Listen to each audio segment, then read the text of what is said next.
Kenmore City Council is now in session. Would the clerk please take the roll? Councilmember Culver. Present. Councilmember Marshall. Present. Councilmember Sassen. Here. Councilmember Shrubnik. Here. Councilmember Lutsis. Here. Deputy Mayor O'Kane. Here. Mayor Herbig. Here. All present. Next on the agenda is our land acknowledgement. We acknowledge that the city of Kenmore is situated upon the ancestral lands of the Snohomish, Snoqualmie, Soxhawtl, Duwamish, Stillaguamish, Tulalip, Suquamish, Muckleshoot, and other tribes who are part of the Coast Salish peoples. We recognize and express our deepest respect for their enduring stewardship and profound relationship with this land, which they have cherished and protected since time immemorial. We honor the First Peoples, acknowledge their vibrant cultures, and commit ourselves to learning from their wisdom in our journey to promote justice, equity, and mutual understanding. We pledge to stand alongside these communities in acknowledging past injustices and working towards a future that respects and celebrates the diverse heritage of this land. Now, would you all please stand and join me in the flag salute?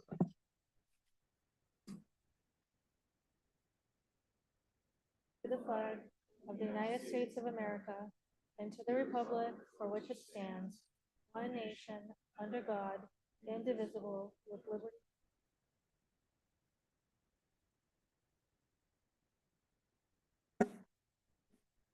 Next on the agenda is approval of the agenda. Unless there are any objections, the agenda will stand Mr. approved as Mayor? published. Okay. Yes. Councilor Marshall. Yes, request to move item D from the consent agenda to the business We agenda. will get to that when we get to the consent agenda. Okay, So yeah, at that point, we okay, can pull things off. very good, thank you.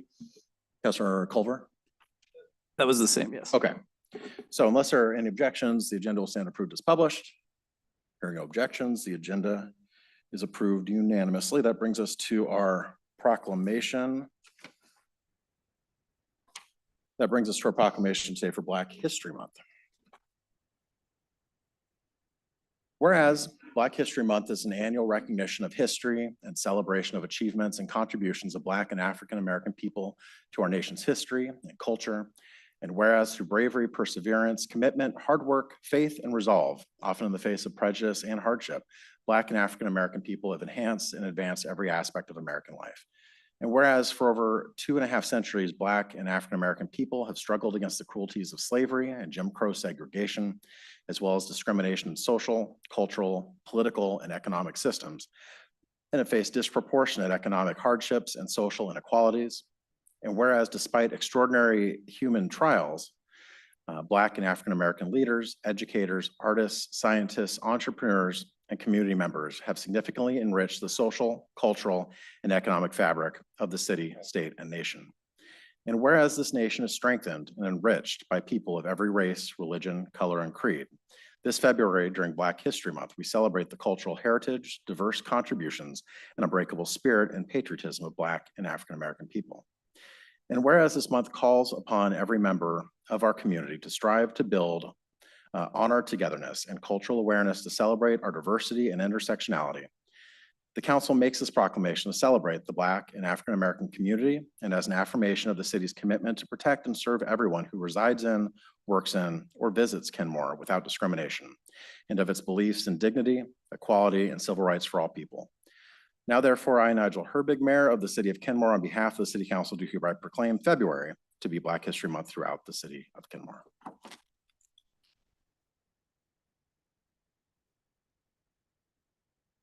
Mr. City Manager, where's the fun?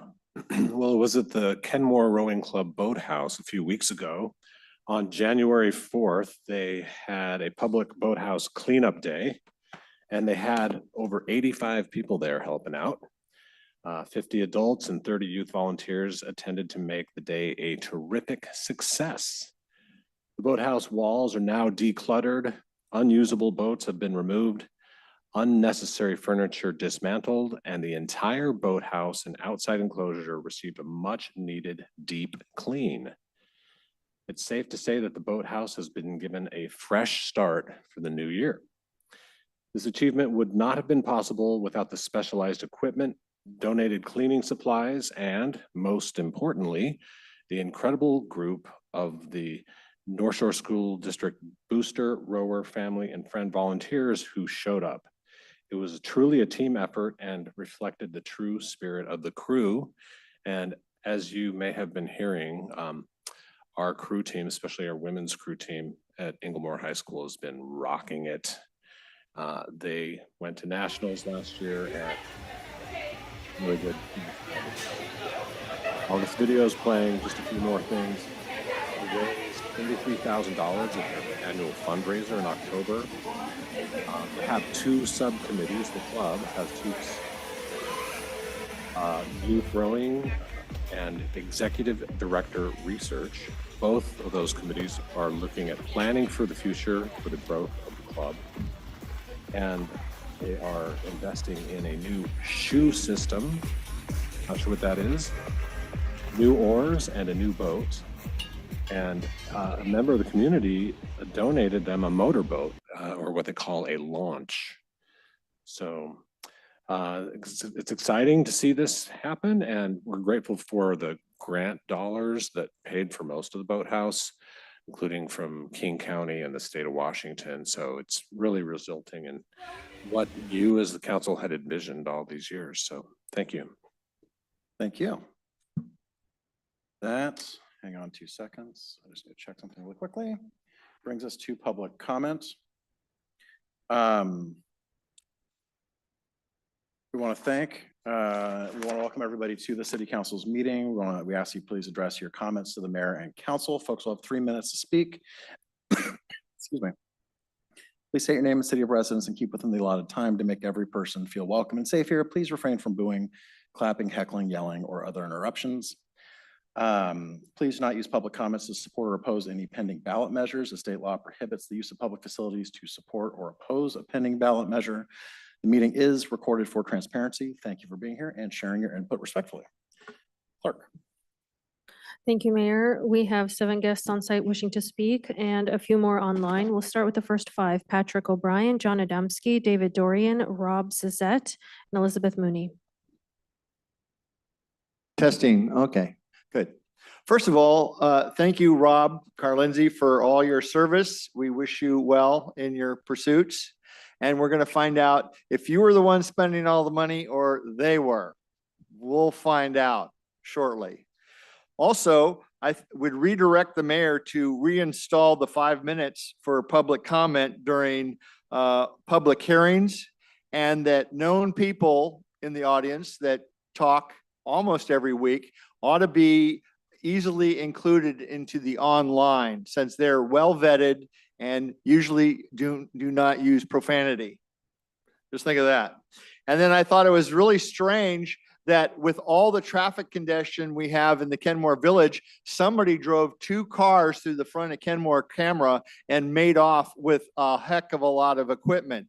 And I think that once again shows that we need our police badly, and we have to watch out, because this happened exactly between 2 police shifts in the morning, like 8 o'clock in the morning. So watch out.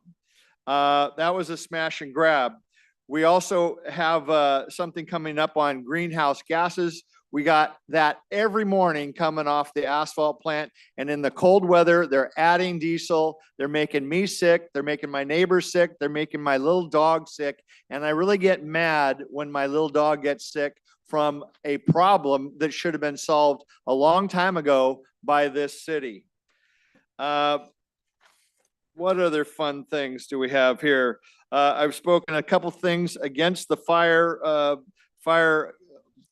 Brian, we can't discuss. yes. We can't discuss the ballot measure during this meeting, right? I can't hear you. We cannot discuss the pending ballot measure. You can't. I can. I'm a citizen. No, So sir, you may I not. can. I'm, You yes. absolutely may not. Excuse me. It's a misuse of public. Excuse me. Go ahead. Yes, and she's going to back. up Not that. you. Thank you. Mr. May, if I Mr. may. O'Brien. You're not a lawyer. You're supposed to be you're supposed to be standing up for my right to address this Mr. council. O'Brien. That's what you should be doing. We'll hear from Ms. Ray. Yeah, let's do that and reclaim my time. Mr. Mayor and council, state law does prohibit the council from allowing the use of public facilities to either oppose or support a pending ballot measure. And unfortunately, the Public Disclosure Commission has opined that that includes the use of the public at public comments. So please refrain from using the public comments to either oppose or support a pending ballot measure. Thank you. Oh, Mr. that's funny. Thank you, bec- Mr. O'Brien. I appreciate that. But to be on the record, we use the Lake Forest Park City Hall and courtroom for that meeting, those very meetings. And we used the fire station, which we paid money for, to have a one-sided diatribe attempted there. So yeah, it is pertinent. And I'm reclaiming my time, by the way, Mr. Mayor. You have 25 seconds, Mr. O'Brien. Yes. Now you got me all excited. Good job. Oh yeah, last item. Got this second mailer on the project at Ben Holt. And, you know, if the federal government wasn't going to cut the budget by 30% federally across the board, and our new governor Thank you, said, Mr. O'Brien. I'm going to finish Mr. this. O'Brien, your time is up. 8%. No, you took my time. I'm going to take one Adamski? more minute to Mr. go through O'Brien, you this. continue to No, speak on a I'm question. I've sorry. already You dis- interrupted me. Mr. O'Brien? I don't care what you say. Mr. O'Brien, This cut is his going to mic. be, no. You have taken my time. O'Brien, There you're is out no of order. record of the time You you are out took. of I'm going to order. finish I'm my asking you to statement. return to your I'm seat, asking or I will you have you to removed from the reclaim my meeting. time and the time that the lawyer took. They stopped. That they is stopped the clock. You lost reasonable. at most No, 10 you're not seconds. being reasonable. I am being very No, reasonable. I you're not warned being you. reasonable. I I'm did- going to Mr. finish O'Brien, this you are Out statement. of order. Please return to I'm your going to seat. finish this statement. Please kill his mic. Yeah, go ahead. Mr. O'Brien, you are out Because of order. you have taken away. Mr. O'Brien, you are out of order. Please return to your seat so that other people could participate in public comment. Mr. O'Brien, you had your time. I'm asking you to return to your seat. No, no. Mr. O'Brien, No, you're full of it. I'm going to take my. Mr. O'Brien, I'm asking you to return to your seat. Mr. O'Brien, I'm not going to continue. I'm not going to be quiet and let you continue. You are out of order. You need to return to your seat. Mr. O'Brien, I specifically requested that you not speak about the campaign thing. You then did so and then ate up time arguing with our lawyer. You are out of order. Yes, you are out of order. I will have you removed if I have to. You are disrupting this meeting, Mr. O'Brien. You are disrupting this meeting. You are disrupting this meeting, Mr. O'Brien. For the public's ability. This is the council's meeting. This is not your meeting, Mr. Mi- O'Brien. You need Mr. to Mayor. return to your seat. Mr. Mayor, Mr. Mayor, may I recommend a quick recess at this time? Fine, the council's going to recess for 3 minutes. Thank you.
Kenmore City Council will return to order. Clerk? John Adamski, followed by David Dorian and Rob Zizette. Hi, my name is John Adamski. I'm a 50-year resident of the Arrowhead neighborhood in Kenmore. Thank you for the opportunity to address the council. I'd like to comment on the agenda item for aquatic vegetation and algae management. First, thanks to the city for supporting the ongoing effort to improve water quality in Lake Washington and the Kenmore portion of the Sammamish River. This effort includes managing nuisance water weeds at the city parks. And this year, the city added a task to identify the source of blue-green algae blooms that have been occurring in the fall and the winter months along the east shore of Lake Washington from the Kenmore downtown to Arrowhead Point. This type of algae is cyanobacterian and can be toxic to human and to animals. And several samples of the algae from Kenmore have tested positive for toxins. This last fall, from mid-October through December, there were 28 days of visible algae scum at Arrowhead. And this year, so far, we've seen 12 days, including today. I had the chance to work with the Herrera team investigating the algae, and I want to say that I thought that effort was very well planned and thorough, and the team was engaged and responsive. I think there was some real progress in understanding the algae source and distribution in the lake, but there's more work to do to get to the point where we can be confident in the plan to mitigate the toxic algae blooms. Herrera has made some suggestions for future work, including sensors, sampling, and on-the-water surveys, and I strongly support that. In addition, I want to make 3 suggestions. One, the sampling effort this year ended in November to meet contractual requirements of our year-end report, but the algae blooms continue. It's just the middle of the algae season. If the Herrera contract span next year could end later, I think they could do a more complete job assessing the full algae season. Number 2, understanding the nutrient flow to the algae is critically important. Can we work with the Sammamish CIS to project to reestablish those measurements that were there in place?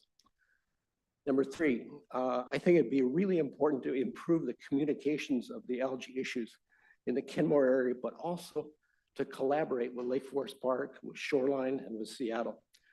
We need to contact the waterfront population and need to find a way to recruit citizen observers, to find the best approach to publicity and information sharing.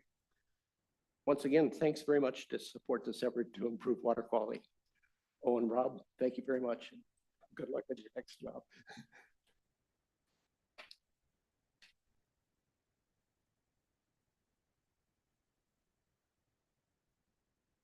David Dorian, a resident of Kenmore.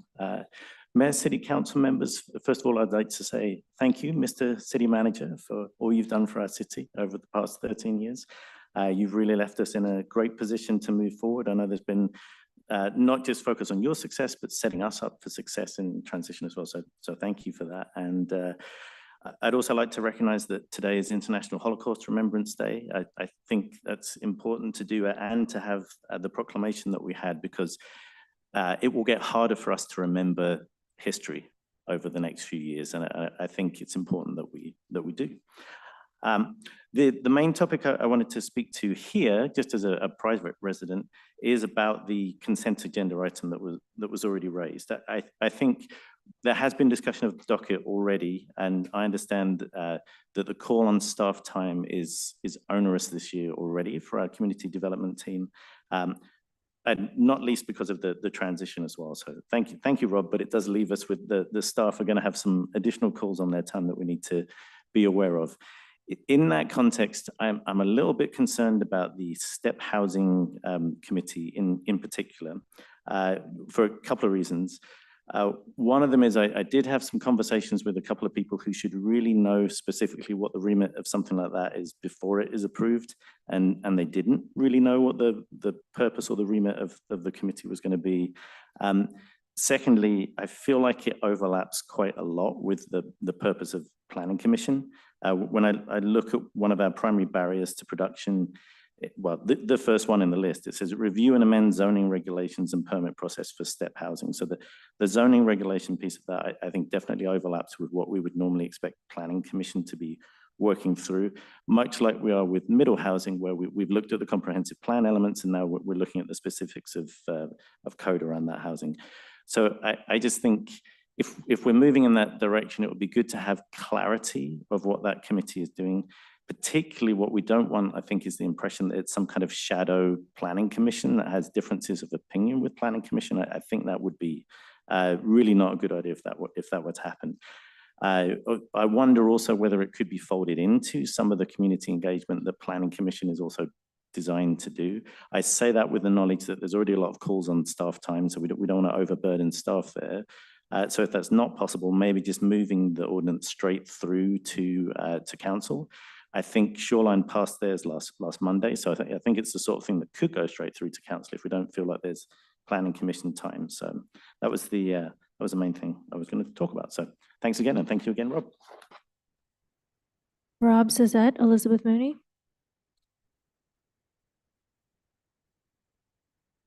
Okay, that was a mistake to sign up. So we're moving on to Elizabeth Mooney.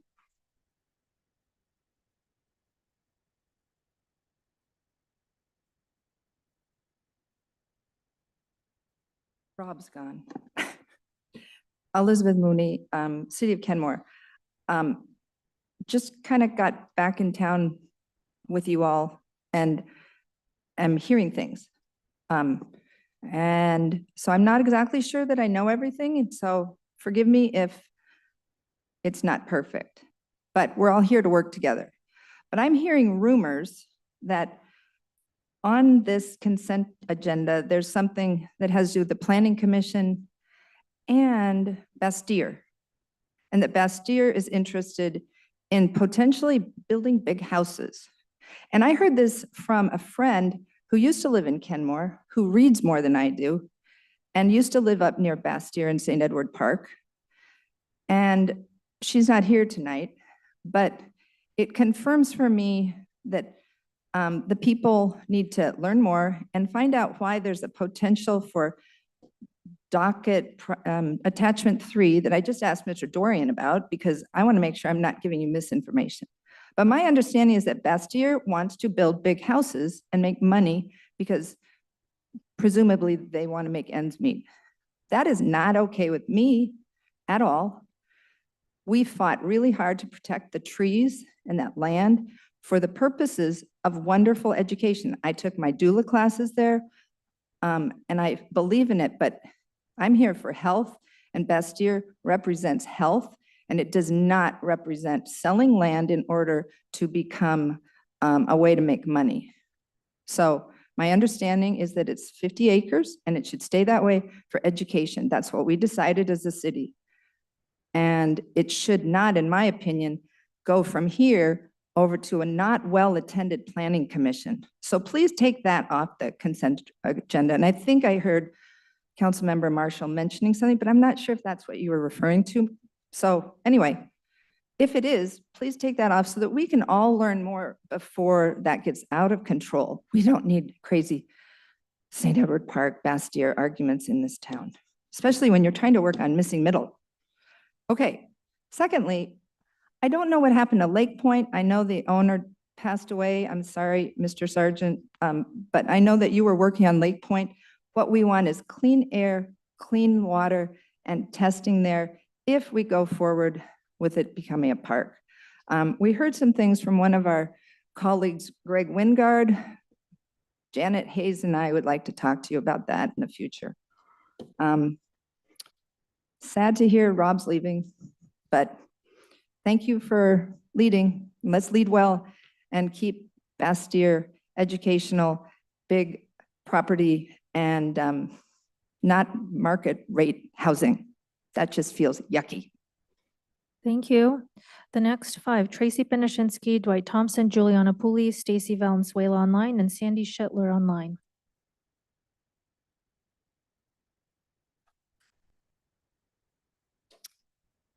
Tracy Benishinsky, Kenmore. Good evening, Council. It's good to see you all. I am here to share my thoughts on the proposed STEP Community Advisory Committee and public comment tonight as a private resident, not as a planning commissioner. My views and opinions are my own and are not meant to represent the views of any other planning commissioner or the planning commission as a whole. Step-related code updates are not required to come through the Planning Commission. As part of the code update process, a community advisory committee is proposed instead. I have concerns about such a committee and asked you to consider adding the work to the Planning Commission docket or taking it up as a council directly. My concerns include the following. One, in the context of the housing crisis and record number of unsheltered individuals in the past point in time count, we need to act urgently. Shoreline has already updated their step regulations. We are proposing that it take another year. A community advisory committee is not the only way to gather meaningful community input and arguably not the most efficient given the specific job before us. 3, the community advisory committee made up of individuals of varying perspectives about housing, most of whom will presumably have housing, may not result in a fair or equitable process nor serve the most vulnerable among us. To consider. 1, the Planning Commission exists to advise City Council on land use policy and code regulations. Because our current comprehensive plan is consistent with required code changes, STEP does not have to come back through the Planning Commission, but it can. And doing so would save the startup time and costs associated with assembling a brand new committee and bringing them up to speed. 2, I understand even if STEP regulations are sent to Planning Commission, it could still take 6 months or longer to update code. That is still less time than the projected year with a community advisory group. 3, updating our STEP regulations quickly does not necessarily mean that STEP will be built more quickly. There are too many variables outside our control to ensure that. But that doesn't mean we shouldn't act with urgency in the areas where we do have control.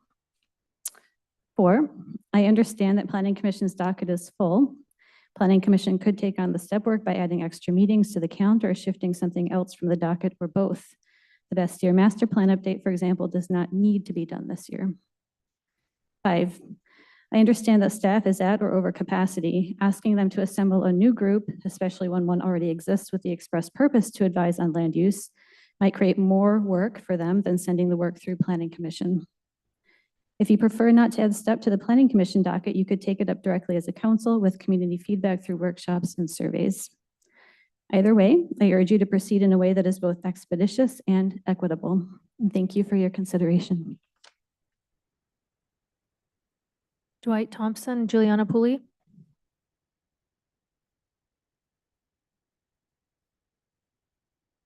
Good evening, Honorable Mayor, Deputy Mayor, and council members. My name is Dwight Thompson. I'm a resident of Kenmore. I am Vice Chair of the Planning Commission. I am not here to speak as a commissioner or for the commission, but as a member of your community with interest in city government and experience in city government. I'm here to discuss the STEP housing initiative that you folks have so rightly taken up onto the agendas for the dockets. I do agree that it needs to be dealt with. I might suggest, and you've heard a couple comments already this evening, that the Planning Commission is an appropriate manner and conduit for these types of issues. Why is that you've appointed 7 members of the community who have spent hours and hours and days over years to learn about the complexities in our planning, comprehensive zoning code, and all of the issues that surround us on a week by week, month by month, and year by year basis to make Kenmore the most livable city around. I believe that the Planning Commission can and would be more than happy to take the outline that you as our city council would want us to do, as you have outlined in the memorandum, and put that together at our level so that we can have official hearings with the advisory group and work on the issues that need to be dealt with at that time. We are, as you know, in the middle of the missing middle housing and the land capacity. these issues directly relate in one way or another to affordable housing and the STEP program. Had lots of conversation with community members now that are concerned about these issues. We can do this over a period of time. There's funding, hopefully, for a special person to work, special planner to work on the STEP agenda. And whether there's a advisory group or not, poor Deb Thank you. and Todd are going Thank to you, be Mr. busy. Thompson. I hope you would consider. Juliana Pooley.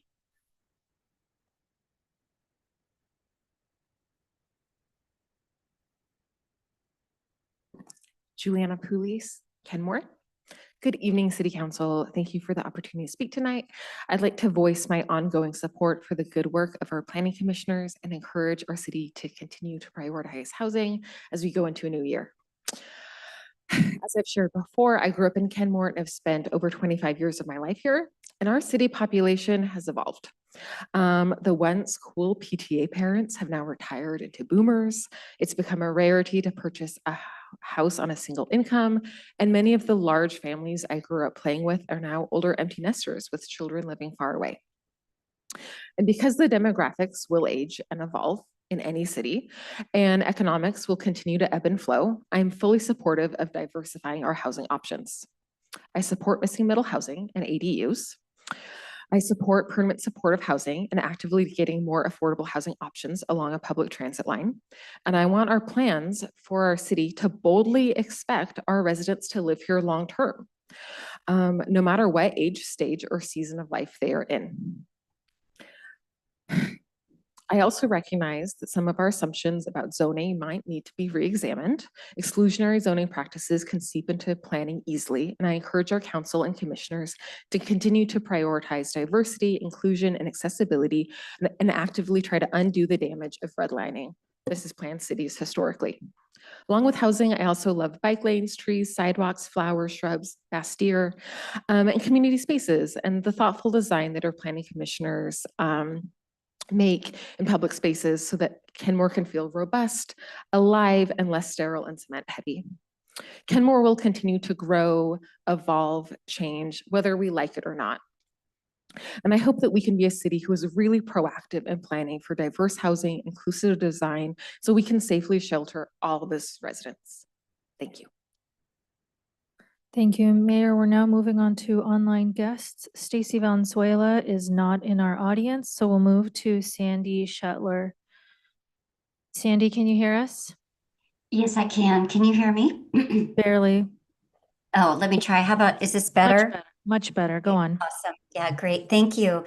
Yes, Sandy Shetler, Seattle, and I'm with Tree Action Seattle. Thank you, council members, for listening to the public.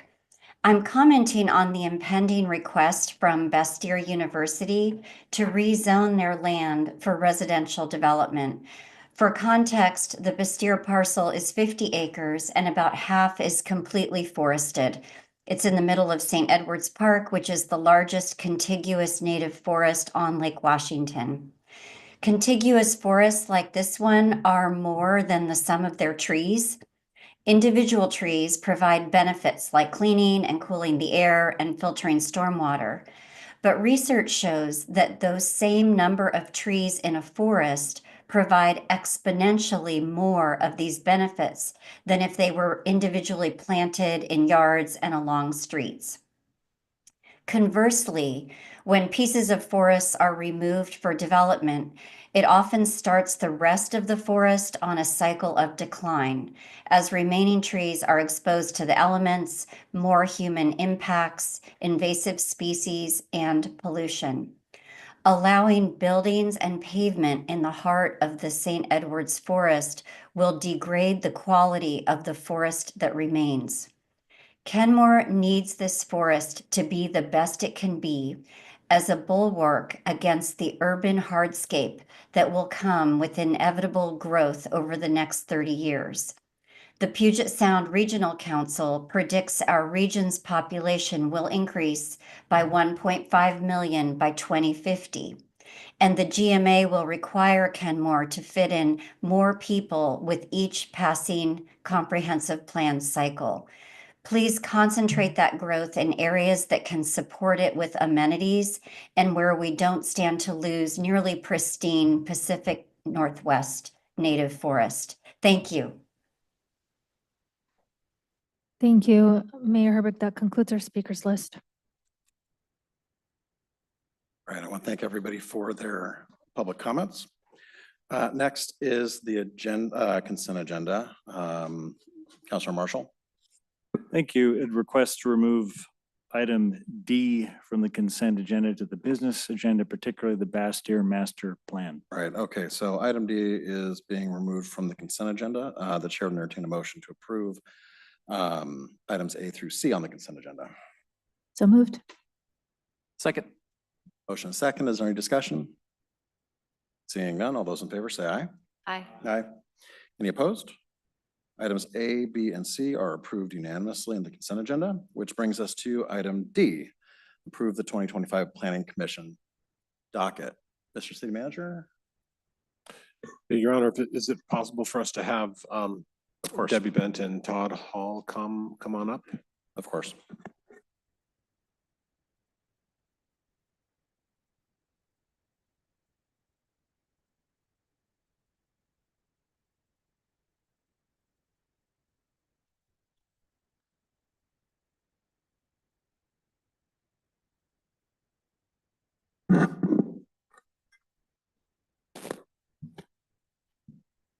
Is there any specific question the council would like me to address regarding the docket? This was introduced on January 13th at your last council meeting. The docket is the work program for the Planning Commission and involves comprehensive plan amendments. So you can see there are several items there which staff are recommending for the docket. Middle housing regulations, and if there is a need for any small amendments to the land use and housing element to reflect those changes. The pros plan element, pros plan and parks capital facilities element. And lastly, the Bastyr comp plan amendment to amend the comprehensive plan, zoning amendments and master plan update. As I stated at the January 13th council meeting, if council puts the Bastyr comp plan and zoning amendment onto the docket, staff recommends that that would be contingent upon submittal of the master plan and any other supporting environmental documentation. So at this point, we have not received that master plan. When we do receive the master plan, it will then be clear where the housing will be located and the number of housing units. Thank you. And if I could just add to that, it'll also be more clear whether they'll be impacting the forest or not. And in our conversations we've had with them, we've encouraged them not to impact the forest and stay in the grassy area. And I would just point out for my colleagues too, usually, in these agendas, when these items come up without for discussion direction, like they did 2 weeks ago, that usually is code from staff asking for us to, raise any potential issues that we have and suggest any changes we have at that point, which is why it was on consent, because we'd all discussed it and there had been no burning issues that popped out of there. Councilor Marshall and Councilor Culver, you two were the ones who wanted to pull this, I believe. So what, I'll turn it over to you. Thank you, and it's much appreciated for the explanation on how consent usually works. And I think another aspect, though, that's doubly important, we can surely all agree on, is that on important issues, it's great to have more exposure to the public and more time to come through. So that's what I definitely was part of what I wanted to have happen.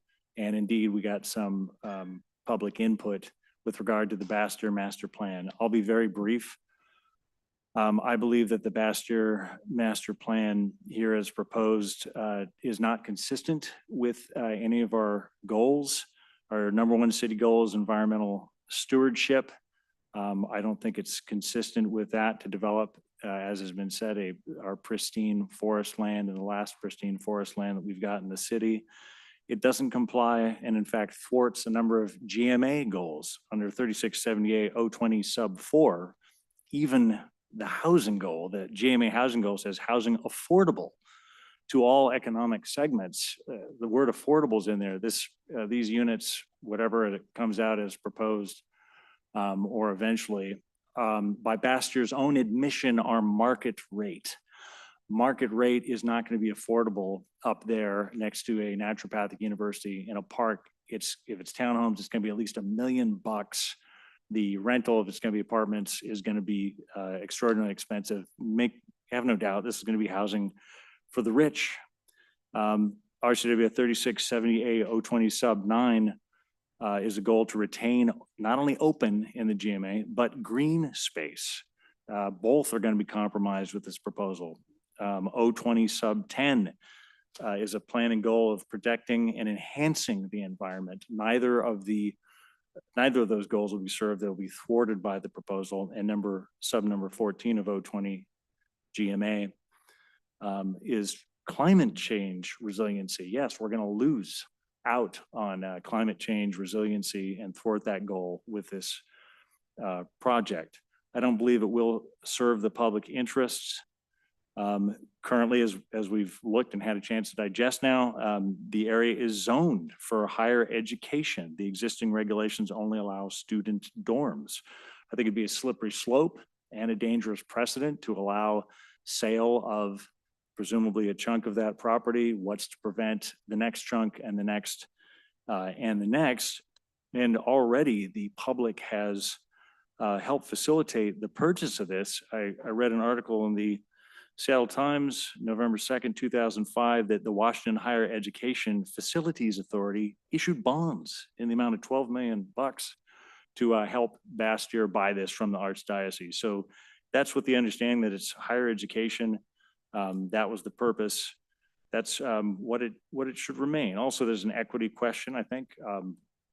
In terms of that affordable housing, we're really just making it easier for very wealthy people to get a great place to live with market rate housing. And then finally, as is, I think, been alluded to, I appreciate the staff, and I know they're capable and optimistic. There's no question about it. But the Planning Commission itself, I think, is going to be already busy, if not very busy, with dealing with missing middle, all the myriad of questions to deal with that. Not to mention the likely, heated passions that will result from the Bastyr question. So those reasons, I therefore move to not include the Bastyr master plan in the 2025 Planning Commission docket. All right, we have a motion. I will second. We have a motion and a second. Councilmember Shrubnik. Yes, I'm going to reserve judgment on a plan until I actually see the plan. So I don't have any problem with people reviewing the plan when and if we get it. Councilor Lutzis.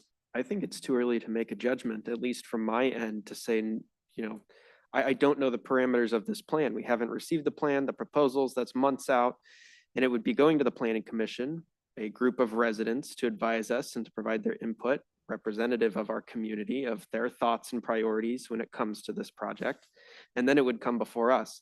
I don't think there's been enough time given to really evaluate what the parameters of this project are. I understand that there were some comments made out in the public or on social media, but again, we don't have all the facts and details right now. And I'm personally in favor of at least having that discussion publicly through the Planning Commission. I mean, our planning department has indicated that they have the capacity to have that. Bastyr has asked and applied. There's probably a very good reason for that. And I would like to hear what that reason is, and then what our community thinks based on those reasons. And I just don't think there's enough information to pull it off at this time. I think the Planning Commission is the perfect spot to have that discussion and invite our community out to speak on it at that time once everything is known. Councilmember Culver. Yeah, I'll speak against. We've seen from the housing that we have built that we need to prioritize deeply affordable housing, and this is a market rate option. So you hate to scrutinize one versus the other, but that is what the guidance tells us. We do have limits and finite resources, right, on what we can spend on things, and all things equal, I would prefer to put as much of that effort as possible toward affordable and deeply affordable options, including things like STEP. So between that and between the pushback that we have heard from the community, I think this needs more time. Knowing, as my understanding is that we approve the docket tonight and then it is sort of set for the year, I am not comfortable moving forward with Bastyr on it. So I will be voting no. Voting against. You'll be voting yes for the motion. Supporting the motion, Councilmember Just Marshall. clarifying, just clarifying. I That's what we're appreciate that. discussing right now is not the docket, but the particular motion from Councilmember Marshall. Any other comments? Councilor Sassen. This council spent quite a bit of time on our tree ordinance in the last year plus. And I have to assume that the tree ordinance that we maintained would be in place for the, whatever project Bastyr is proposing. And that the tree ordinance and other environmental safeguards would be in place. And whatever Bastyr is going to build in that open field would have to comply. Is that a fair assumption? Bastyr would have to comply with the rules that are in effect at the time of their application. Again, we do not have the master plan, and that is why staff would recommend that that is contingent upon submittal of the master plan. Mayor? And then I find myself in the awkward position of reminding us that Bastyr is our largest employer in Kenmore, and that they, through no, they, like many other entities, educational entities, specifically health education, suffered through the COVID pandemic, and they are trying to stay afloat. Should they do that on the backs of our trees? No, but if they can build something that doesn't impact the trees, I think that our planning commission should be able to hear their proposal. City Attorney, I saw your hand up. Thank you, Mr. Mayor. Just to clarify in answer to the direct question of what rules would apply, the city's code identifies that an adopted master plan is vested upon adoption. And that is one of the reasons that the proposals as staff presented would include an update to the master plan or revision to master plan, because currently the master plan is vested to your regulations of 2009. So yes and no to that answer. I just want to make sure you understood the distinction. Deputy Mayor?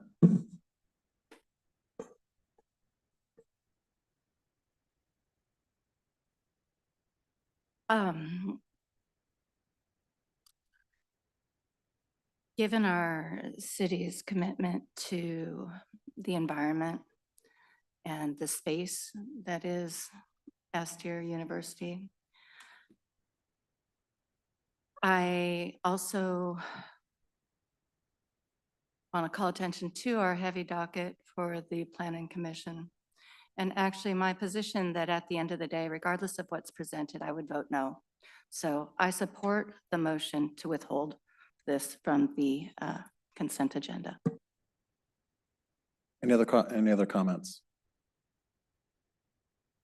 Just speaking for myself, I don't know enough to make a decision on what I would like. I don't know exactly what they're proposing, and I think it's awfully premature to turn down the request to at least take a look at what they want to do. I'm not committed to supporting what they want there by any means, but I would actually like to see what they're proposing and what works its way through the Planning Commission. So I'll be voting against the motion. Any further comments? Okay, seeing none, would the clerk please take the roll? On the motion to exclude the Bastyr master plan from the 2025 Planning Commission docket, Councilmember Culver, Yes. Councilmember Marshall, Yes. Councilmember Sassen, No. Councilmember Shrubnik, No. Councilmember Lutsis, No. Deputy Mayor O'Kane, Yes. Mayor Herbig. No, the motion is rejected 4-3. Is there anything else that folks wanted to discuss on the planning? Yes, Councilmember Culver. Thank you. I wanted to talk about the STEP Ordinance Advisory Community Committee. I think it would be ideal, if possible, to have that either part of or after our conversation with the Planning Commission. Would that be possible? We could table the rest of the discussion around the Planning Commission docket to the end of the agenda or the end of the business agenda. Would that work for you, Councilmember Culver? Or even after item A? Yeah, either one. Yeah, we could do that. We could continue this conversation after item A, unless there are any objections. We're going to table this to after item A of the business agenda. Hearing no objections, we will come back to this after item A. Thank you, Councilmember Culver. Which brings us to item A, Joint Planning Commission Land Capacity Analysis and Middle Housing Discussion, presented by Community Development Director, Planning Debbie Bent, Principal Planner Todd Hall, and Kimberly Horn Consulting Team.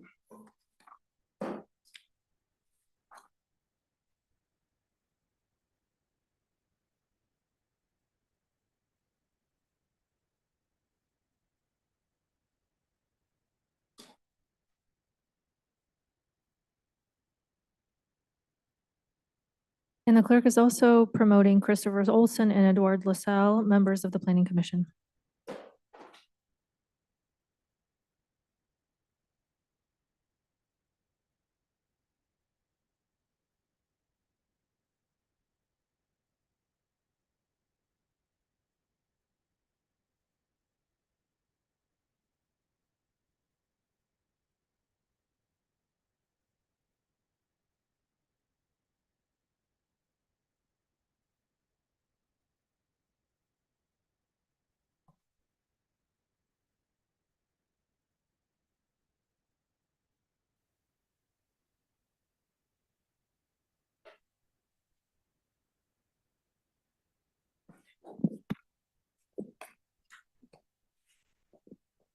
So good evening, Council. So with the Planning Commission this evening, last year you asked to have more discussion about the land capacity analysis. So we're here to give you an overview of what that is. The land capacity analysis is a document that establishes that the city has sufficient capacity. It's a moment in time based on when that evaluation was complete.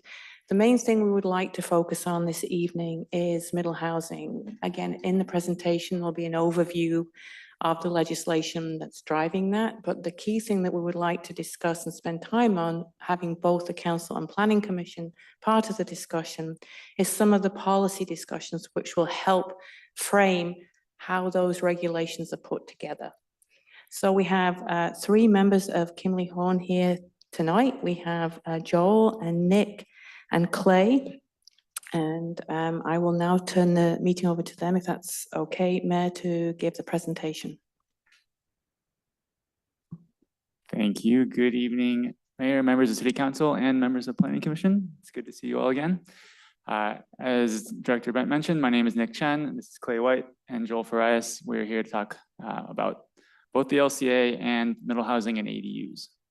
So, brief overview of tonight.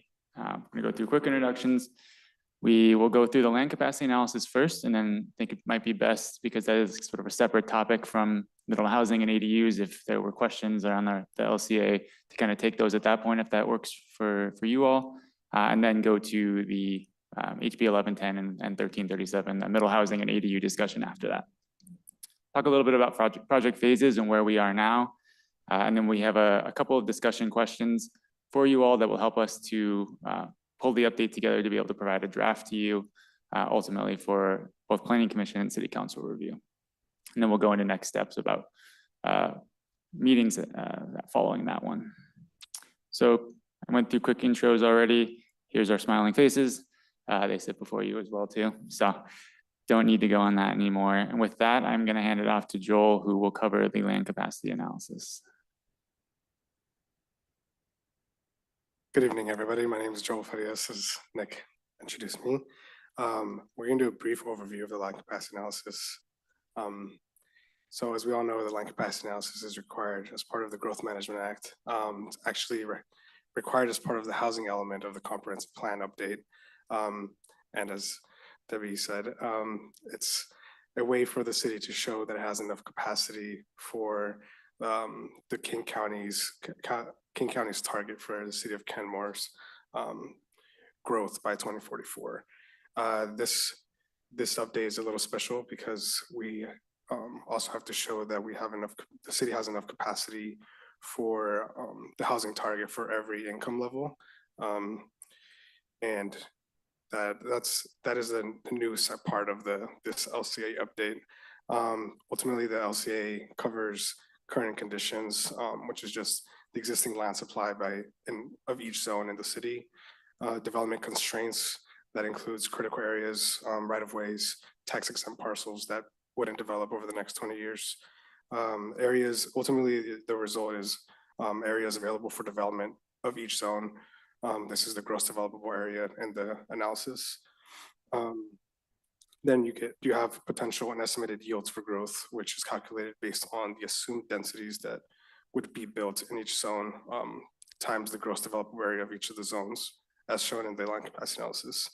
And then finally, based on market trends, existing allowed uses, and guidance for the LCA, you can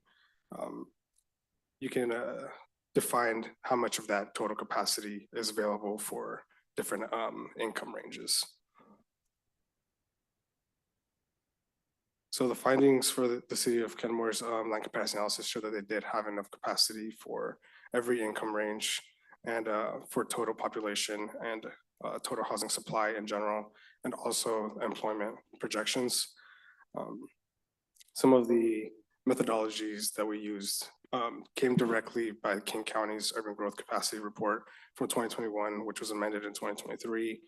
That report didn't include the income analysis, but that was supplied by the Department of Commerce's guidance for that, since many of the methodologies in the counties were made previous to House Bill 1220, which required the income level analysis. Other preparations for land capacity analysis included the current Kenmore Municipal Code, local housing research, and city staff knowledge, residential permitting data requested by the city staff's permitting department. I'm not going to go through all of these results, but I might imagine that you all may have already seen this. And yeah, that's all I was going to go over today. So with that, before we move on to middle housing and the EDUs, maybe if we took questions there. Questions, Councilmember Shevnik? Thank you for this. It was good to read it again. We had gotten it a long time ago, and I think I absorbed a lot more the second time through, and I appreciate your answer to Commissioner Dorian's questions and mine that weren't related to this topic. I did have one little question, and that relates to the Housing for All planning tool, which of course was after the methodology that you used. I know you didn't use that methodology. Do you have a sense of how the impact of that relative to the methodology that you did use? Would it be more conservative, less conservative? Do you have any sense of that, since that is more recent? Could you want to help with that question? Sure, and hopefully I may not answer your fully, but I think the question you're asking is the methodology King County utilized when they distributed targets and for how to do a land capacity analysis came first. Then House Bill 1220 passed, was changed how we plan for housing types by income band, and that was not part of that methodology by King County. Exactly. Okay, so I think that we kind of went beyond what was required for a land capacity analysis, because what's in state rules and then implemented by King County and the countywide planning policies is more focused on population and employment capacity. But we knew that one of the things that the city is going to have to show is that they have enough capacity for housing types at different income levels. So we adapted that to provide that additional information And so that you could have that show your work exercise. And then we submitted it to Department of Commerce. It'll also go to Puget Sound Regional Council as part of their adoption process. So yeah, it was one of those in-between things where the law changes, but you already have the information. So we went ahead and just adapted it to make sure that all your bases are covered. Any other questions?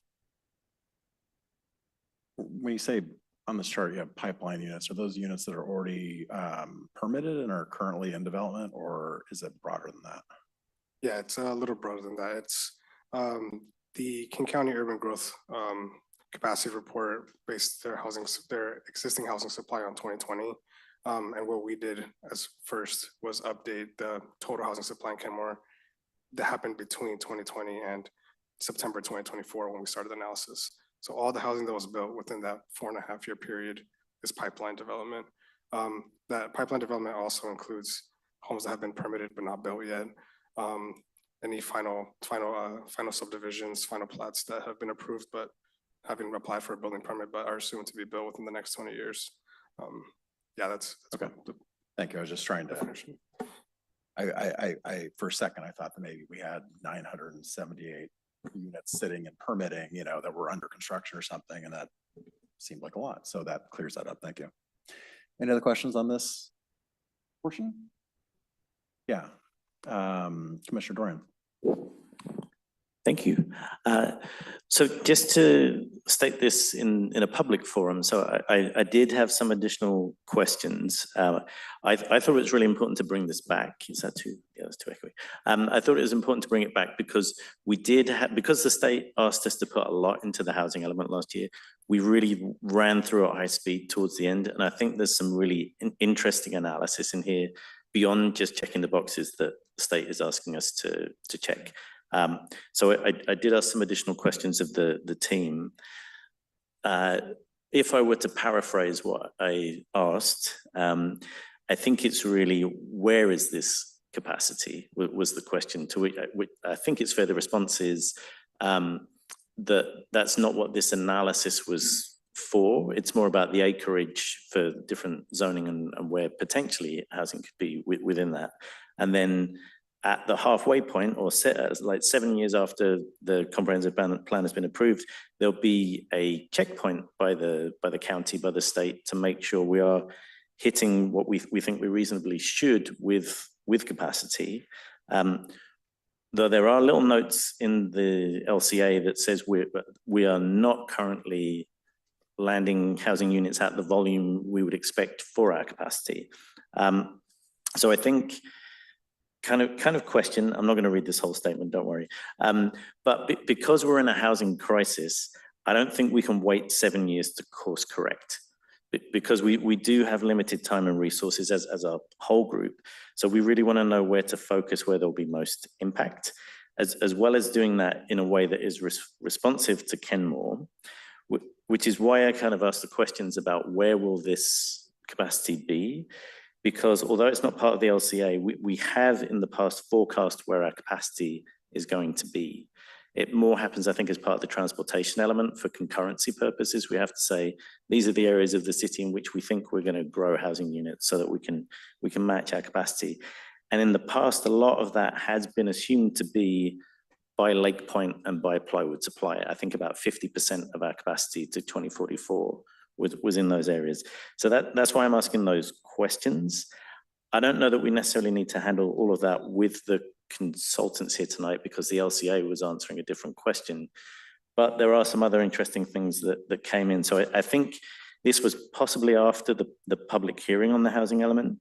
We got the final production trends, and there is the assessment there that barriers exist for emergency housing and shelters, and for housing below 80%. So we need about 100 units a year roughly of everything up to 80% in terms of a housing form or a permanent housing form. And we're doing about 27 units a year historical production. So according to the calculations, that is a barrier. Same for emergency housing, though obviously we have a new shelter there now, so that would change some of these numbers, but not drastically so. Whereas we are not seeing barriers exist in the production for some of the other housing types for us to hit those projections. And I think that's really important. It's a framing that I heard from Representative Dewar is these are not targets, these are projections. So it's not some government official somewhere deciding that we're going to force housing on Kenmore. It's that our demographics are being projected to be such. So in order to provide housing for all of our economic segments, we have to think where we need to put most effort. And like realistically for us on the back of the land capacity analysis, where can that happen? And how realistic is it that we're going to meet some of those things, like being able to redevelop plywood supply or Lake Point? So those are sorts, I mean, not necessarily questions posed to the consultants because they kind of shared already that that's not what the analysis was going to do, but things for us to think about on the back of having all of this data and analysis. Thank you. Any additional comments before we move on with the presentation? I'm not seeing any. Thank you, Mayor. So we will go on now to the middle housing and ADU portions. The big thing that we want to discuss tonight is to get everyone's feedback, Planning Commission and City Council, on clear direction on how to move forward with development of the code update in response to these two bills.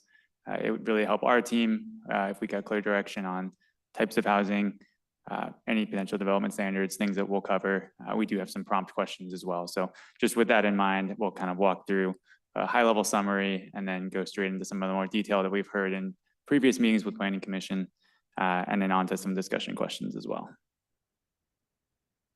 So brief overview. I know many of you have heard this before, but wanted to cover it again. On House Bill 1110 that concerns middle housing, there are 9 total approved housing types. The city is required to select 6.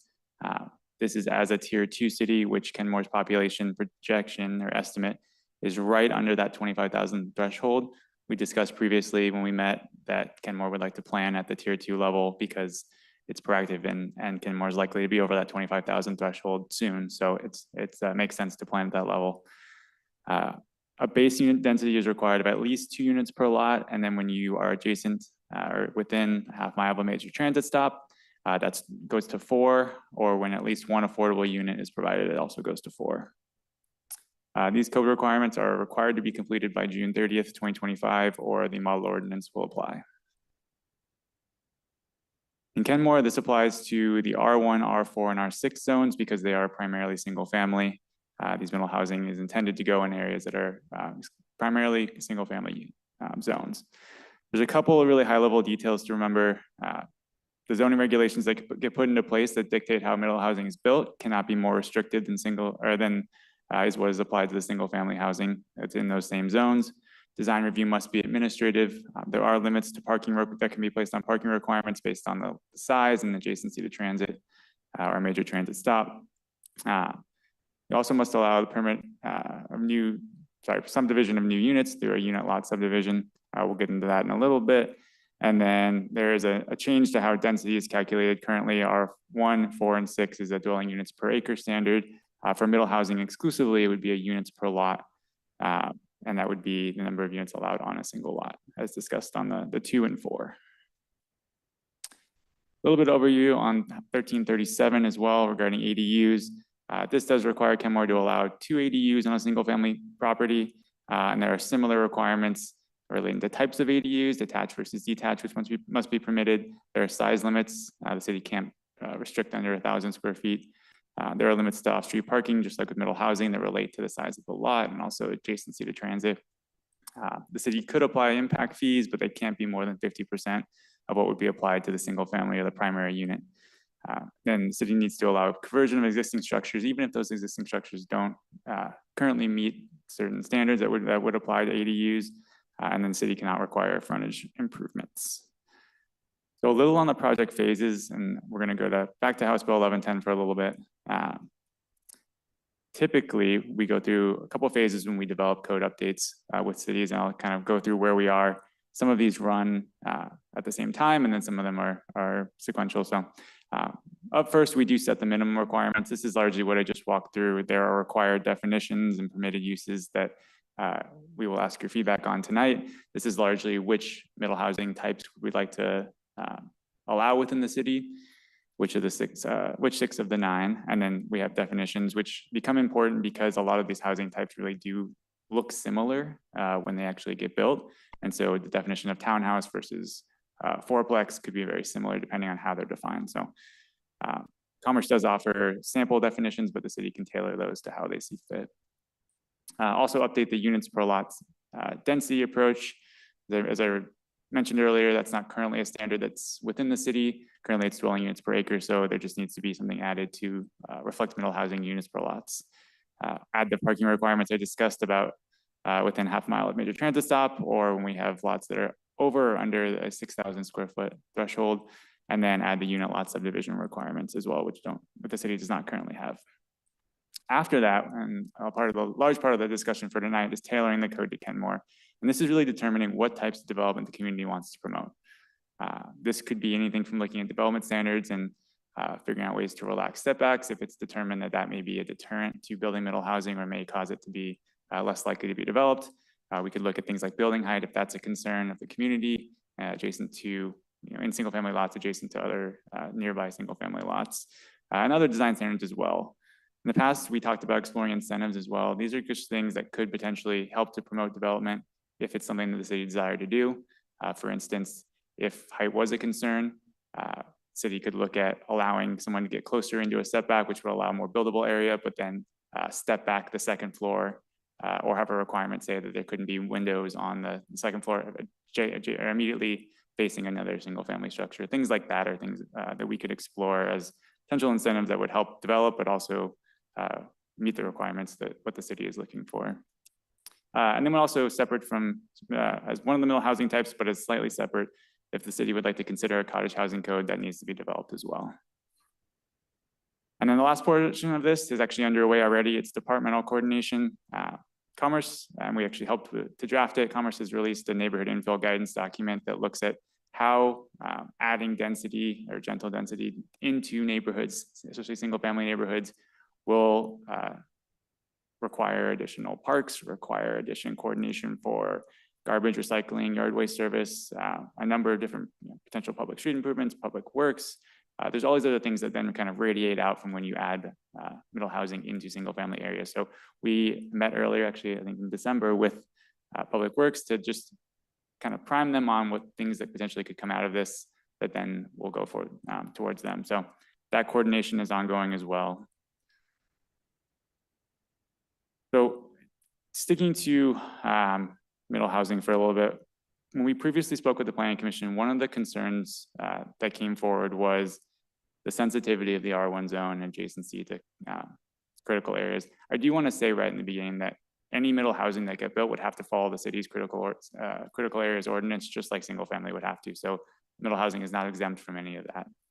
But that being said, there is an alternative to density requirement, which is separate from the standard requirement that I've been talking about to this point. And that would essentially allow the city to identify up to 25% of lots that could be excluded from those requirements. There are certain standards and things that need to be met in terms of what can be included in that 25 and what can't be included in that 25. And there also is an analysis of areas at risk of displacement that needs to occur.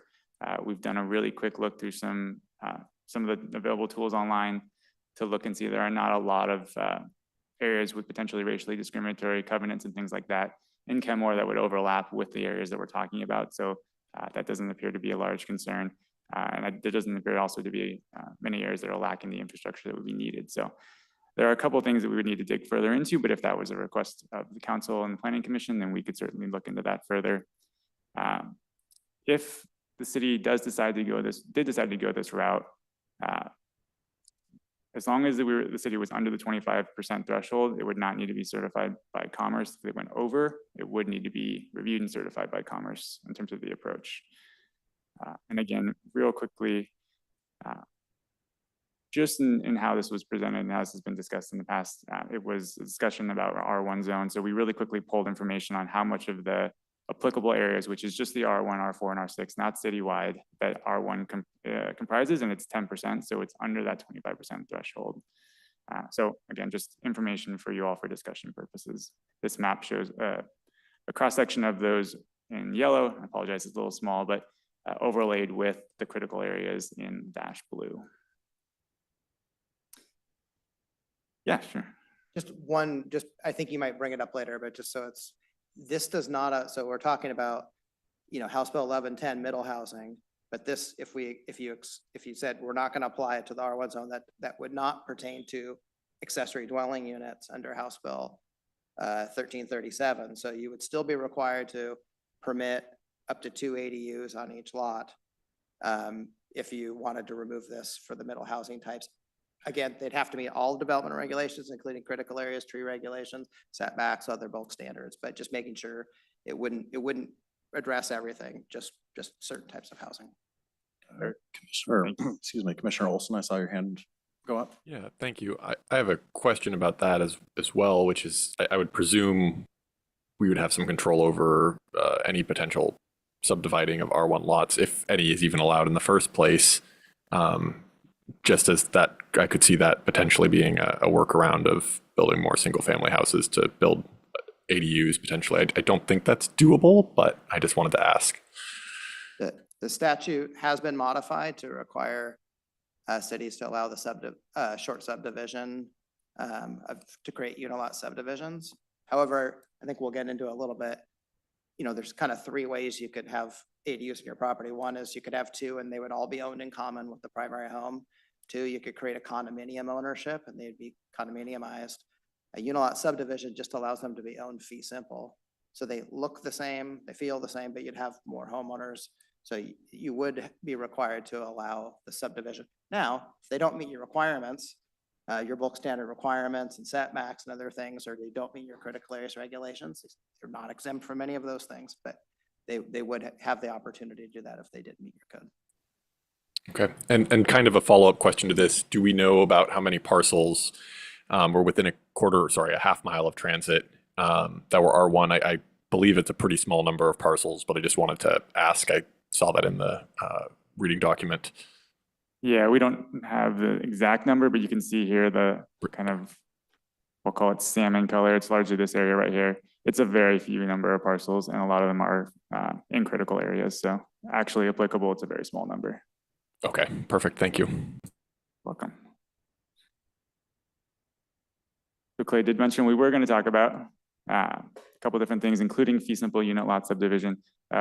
Again, another previous topic that came up was small houses on small lots and how to create the opportunities for this. There are a couple of ways, like Clay mentioned.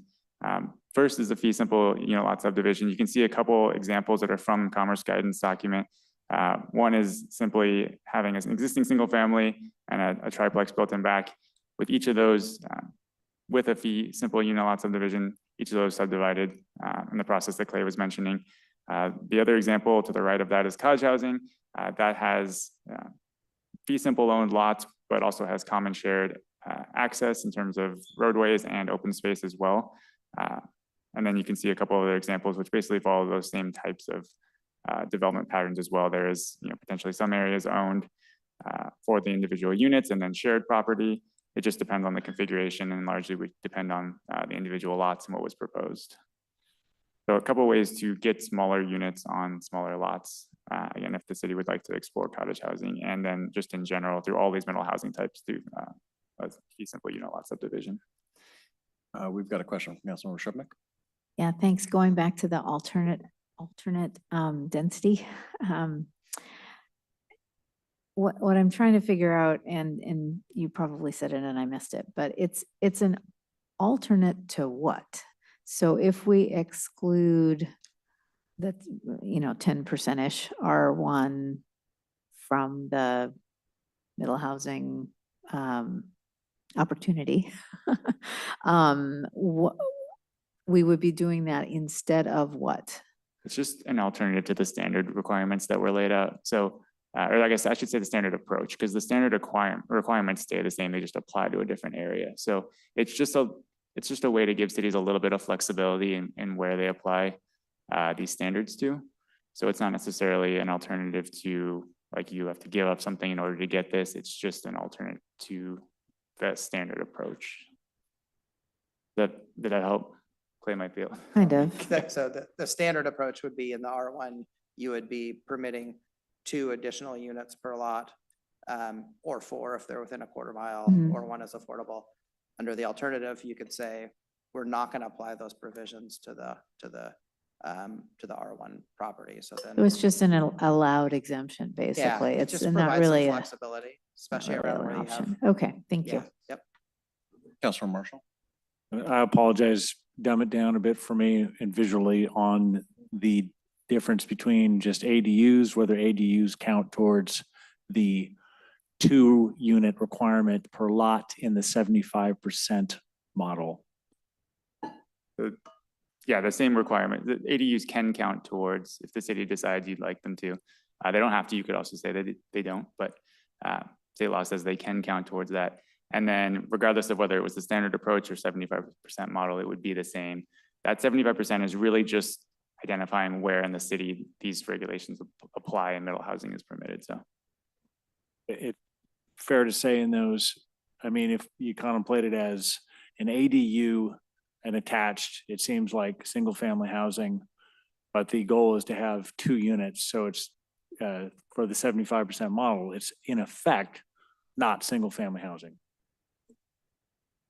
Not sure that I understand the question. Just there's supposed to be at least 2 units, right? Yeah, that No matter what. the in unit per lot 75%. density. Yeah, so it's not strictly anymore single family housing. There's presumably more than one family living there. Correct. Thank you. Councilor Culver. Thank you. I have a more general question about what adoption tends to look like. I think it was at the last meeting or recently, we were talking about ADUs and found out that I was surprised. It was a fairly small number. I want to say it was like 12 or something, something like that. I just wondered if you could speak to sort of broad characterizations of like what does adoption of, these actually getting built, what does this look like in the case of missing middle housing? Yeah, so cities are currently going through and updating middle housing.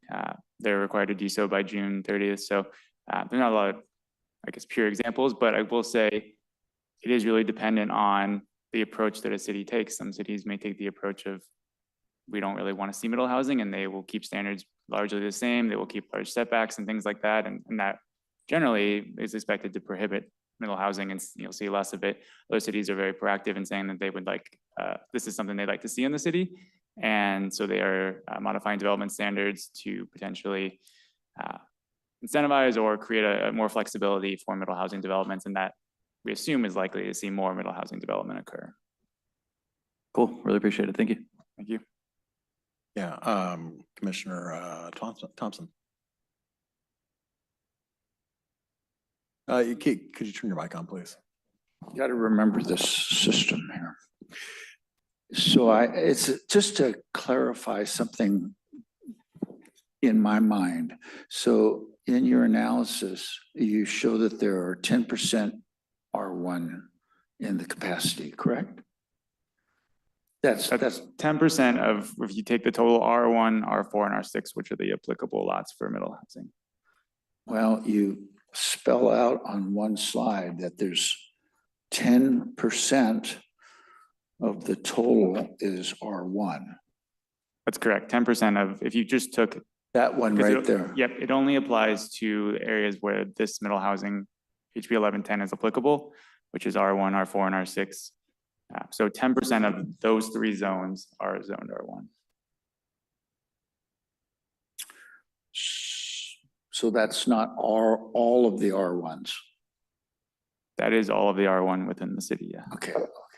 So under the 25% rule, just let's say that we were to take a policy that the current R1, the yellow lots, we're going to exclude them from these regulations that would require, let's just call it missing middle housing standards. So under the 25% rule, if all we did to say is take those 10% out of our supply and protect them, let's just use that word, we would be in compliance. So assuming we did a little bit more analysis and we confirmed that there was not any racially disparative impacts or some of the other requirements, that's correct. Yeah, you could exempt the 10% R1 area. As long as you don't go Okay. over that 25%, you don't have to go through certification. That could be more details, but I'm going down the right road. Yeah, yes, you are. Okay, I just wanted to make sure that's really what you sent, because that gives us some options as we look at this, especially for making Kenmore a place that everyone wants to live and not turning it into shoreline. Oh, did I say that? I'm sorry. I'm, Your Honor, I'm so sorry. Councilmember Shrubnik? So taking this another step, so if we went in that direction, what I'm thinking of as an optional exemption, what does that do? I mean, we're pretty tight on some of those income levels in terms of our capacity. I mean, what does that actually do to our capacity assumptions? So Claire Joel can add in here, but I don't believe that the capacity assumptions took into account additional housing for middle housing. I think it was just based on the existing zoning as it sits right now. So I don't think it would. Oh, impact that. really? Oh, okay. I'm getting head Oh. nods, so I think that's correct. And a lot of Great. middle housing types would be at the higher end of the spectrum unless you did affordable housing or you had other incentives to require it to be affordable. So even those housing types would be probably at 100% or higher of the AMI. Possibly on the ADUs, it might get a little better depending on the size, but you're probably on the higher end of the spectrum for those two without some type of incentive. Sorry, Commissioner Macias. I think that's just what I wanted to clarify is, should we take the R1 zoning option, the 25% option, that does not affect the land capacity analysis, correct? Okay, and then just one more, because I noted the ADUs were not included in part of this. So ADUs are completely out of the land capacity analysis in this, correct? That's correct. We didn't make any assumptions. Yeah, that's correct. We didn't analyze the potential parcels that could build ADUs. We only added in a pipeline ADUs, so ADUs that were built between 2020 and 2024. Okay, and then last question. So then this also didn't take into effect any zoning changes. So current zoning as is, setbacks, building height meets missing middle as is in our current code, and doesn't affect land capacity at this point, or does it? So it meets it in that if you were just to apply the same standards that apply to single family, you would meet the intent of the law, or you'd meet the requirements of the law. So in that sense, it does. You could, again, you just can't be more restrictive than that. And then that's correct, yeah, on the capacity standpoint as well. Yeah, Chair Banasinski.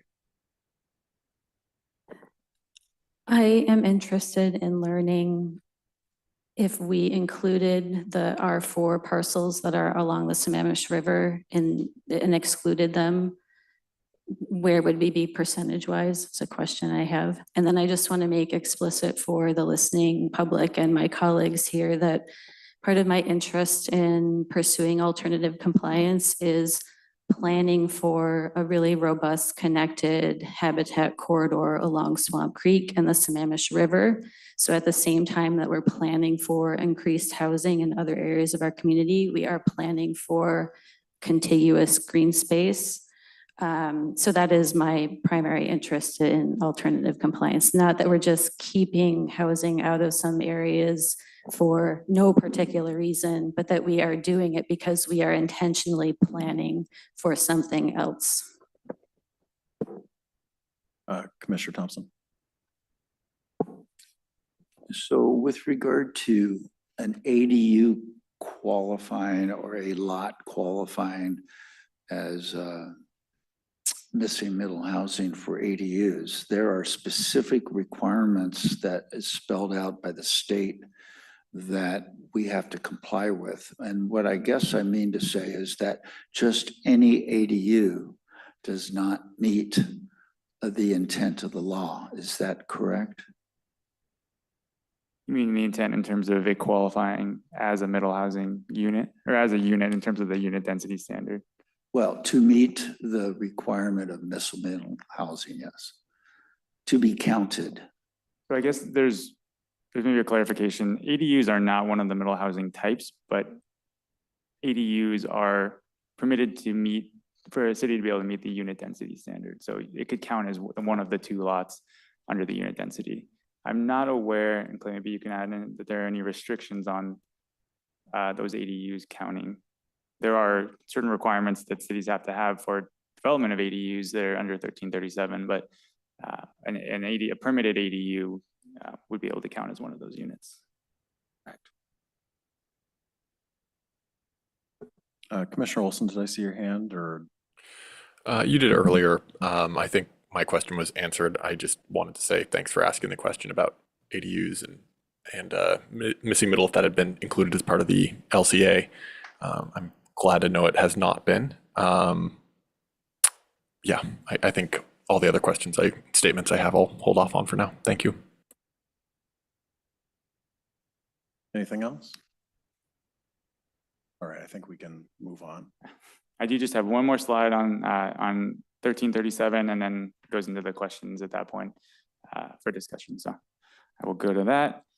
So Kenmore's existing code relating to ADUs is actually pretty compliant. There's only a few things that need to be updated. One is the removal of the current owner occupancy requirement. That's a change in 1337 that needs to be accommodated. The other is to permit up to 2 attached or detached ADUs per lot, and then clarifying conversion of existing structures to ADUs.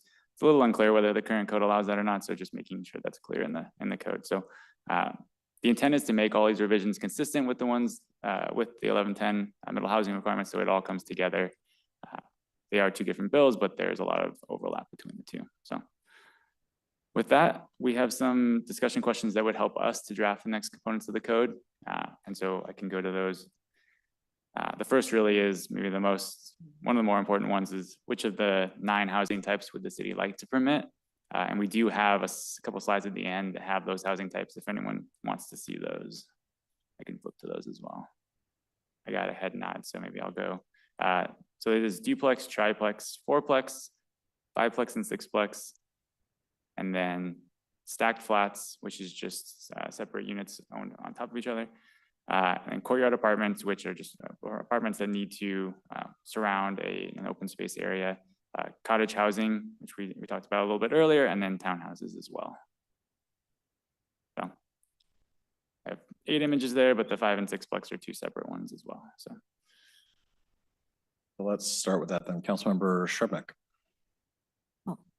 Well, as you know, I have lots of questions, but the one on the images, cottage housing, is it always with shared amenity space, shared lot? I mean, let's say I have an R4 lot and 3 little houses would fit, not ADUs, 3 little houses. Why are those not, what are those? They're not cottage, I guess, or I mean, I don't understand. it really depends on how the city ends up defining cottage. I think, and there's a way that those could be considered cottage, or there's also a way that could just be considered a small primary unit, and they're 2 ADUs or a duplex or 2 separate. So if it's defined in a way where they do share common open space areas, and there's a few different as well, they don't typically have parking on site as well.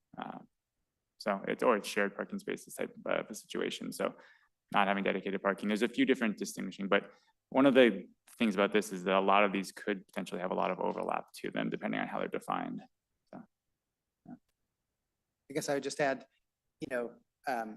ADUs would be, typically be defined by their size. If it was larger, then it could be a single family home if all 3 were detached. Cottage is a form of development. So it's typically smaller homes, and there's characteristics. It's around open space. Parking facilities are sometimes joined together. You're limiting whether you have garages, or if you do, maybe there's only 1 garage space. So it's a form of development to facilitate smaller homes and have it a certain appearance and a certain form. And there's trade-offs for cottage housing as well if you want to make it work well. So, but you're right. It just seems, I mean, there's tremendous demand for small houses, and we don't see them anywhere. And I mean, developers aren't developing them. And so Yeah, I'm just trying to figure out where are there opportunities and can we count them somehow as missing middle? And I don't see them in the descriptions. And so I'm trying to figure out where they fit. I mean, is it that you subdivide the lot and therefore it doesn't count at all because they're separate lots now? Or yeah, so I'm as Debbie knows, I struggle with this issue, and it's been something that we've raised for many years. I think you're probably gonna see more I mean, you could see ADUs on a typical residential lot where you'd see two. Cottage development, you know, you think about having multiple units. So you'd have 6 or 8 cottage units. So you're gonna need a larger lot to start with. And then if you want it to work well, you have to think about how are you gonna incentivize someone to choose cottage development over another form. So you'd be thinking about, are you providing density incentives? Are you reducing parking requirements? But on its own, it's difficult to build because you're making a choice over building 1,300 square foot units versus 3,000 square foot units if you can get the same amount of housing type. So typically you're designing a code where there's form, but I think it's difficult because unless you have vacant larger parcels or ones with single family homes where you'd remove that home and build 6 or 8 units, you'd see less cottage homes than you might see just building 2 ADUs on existing lots. Councilor Marshall? Just shooting from the hip, which I may regret, but because I'm going to definitely defer to the planning commission. But it seems like maybe the option one with greater density closer to the transit was much like our prior planning commission's missing middle option that they worked out that I had great respect for. Deputy Mayor. I just wanted to follow up on the cottage housing conversation we were having and just a question for maybe some clarification. As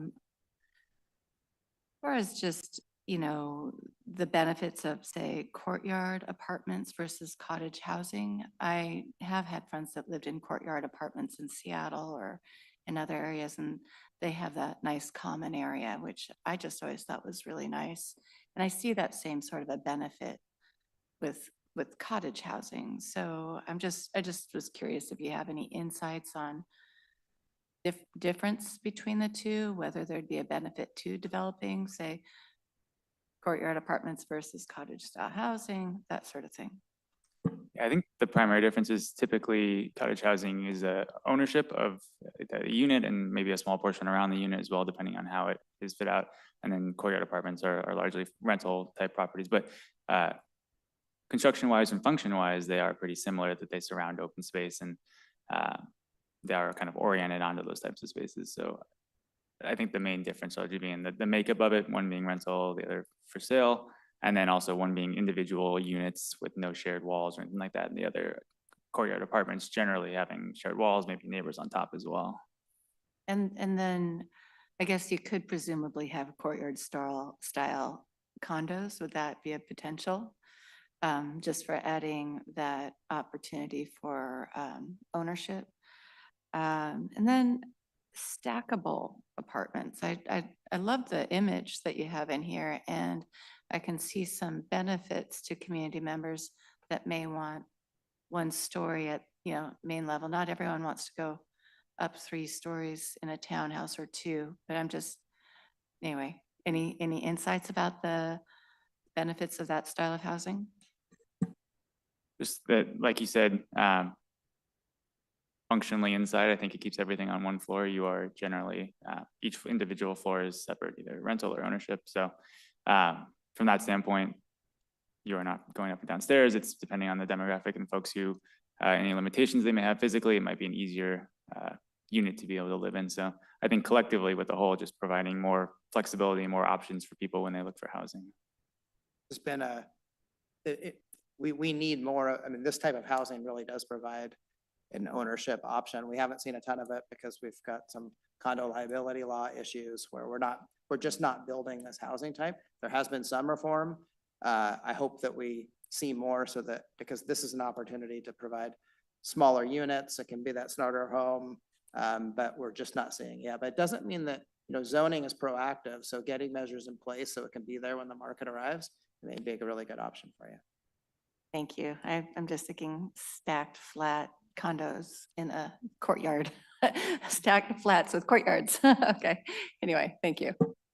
Councilor Lutzis. Just for clarification's sake, I mean, I think when people talk about apartments or stacked flats, they think of mid-rises going in their neighborhoods. And I just want to be clear that there are still other requirements, zoning requirements, height limits and maximums and things that these sorts of developments would have to abide by so they wouldn't stick out as significantly as some people might be envisioning. Is that correct? That's correct. Yeah, but really the only maybe thing to remember is they can't be more restrictive than single family. So you couldn't go lower than what you allow for single family, but you could certainly set a standard for the height of it as well. Councilmember Colbert. Thank you. Just briefly back to the condo piece. That is, I only just recently learned about this. That's a state law piece, right? The insurance and the complications around that, right? Am I understanding that correctly? Okay, cool. Getting back to the questions, I am good with all housing types myself. The choices between option 1 and 2 definitely favor the alternative compliance. I like the case being made there. I think that makes great sense. I did want to ask about the fee in lieu. Might be a newbie question. Do those funds go toward future affordable housing efforts, or is that just like, that's a pool of money and we get it? Or is that up to us? The intent with in lieu fees is that they go towards development of affordable housing. Perfect. Okay. Yeah, I think I favor that. All right, we're right now just discussing the different housing types under middle housing. I'm just trying to keep the conversation. We'll go through everything else. Question I have about stack flats, Ashley, do they end up, I mean, and again, we don't have a lot of experience in these, but do they end up saving square footage by having less square footage eaten up by stairs? Good, I don't know. Just curious. Yeah, not too, I will say, not my area of expertise in terms of the internal workings of stack flats, but yeah, I think they're probably very similar. There does need to be some sort of access, individual access up to those units as well, so it doesn't cross over. Because when I look at, floor plans of some of the townhomes that are getting built, it's surprising how much space is taken up by just the stairs to get all the way up and down. It's, 10% or more, I think, of the unit is just stairs, which seems like a kind of a waste.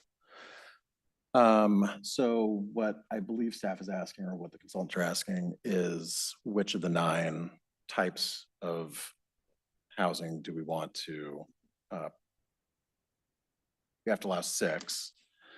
So which of the 9 do we want to have in the mix? We've got duplexes, triplexes, 4, 5, 6 plexes, townhomes, stack flats, courtyard apartments, cottage housing.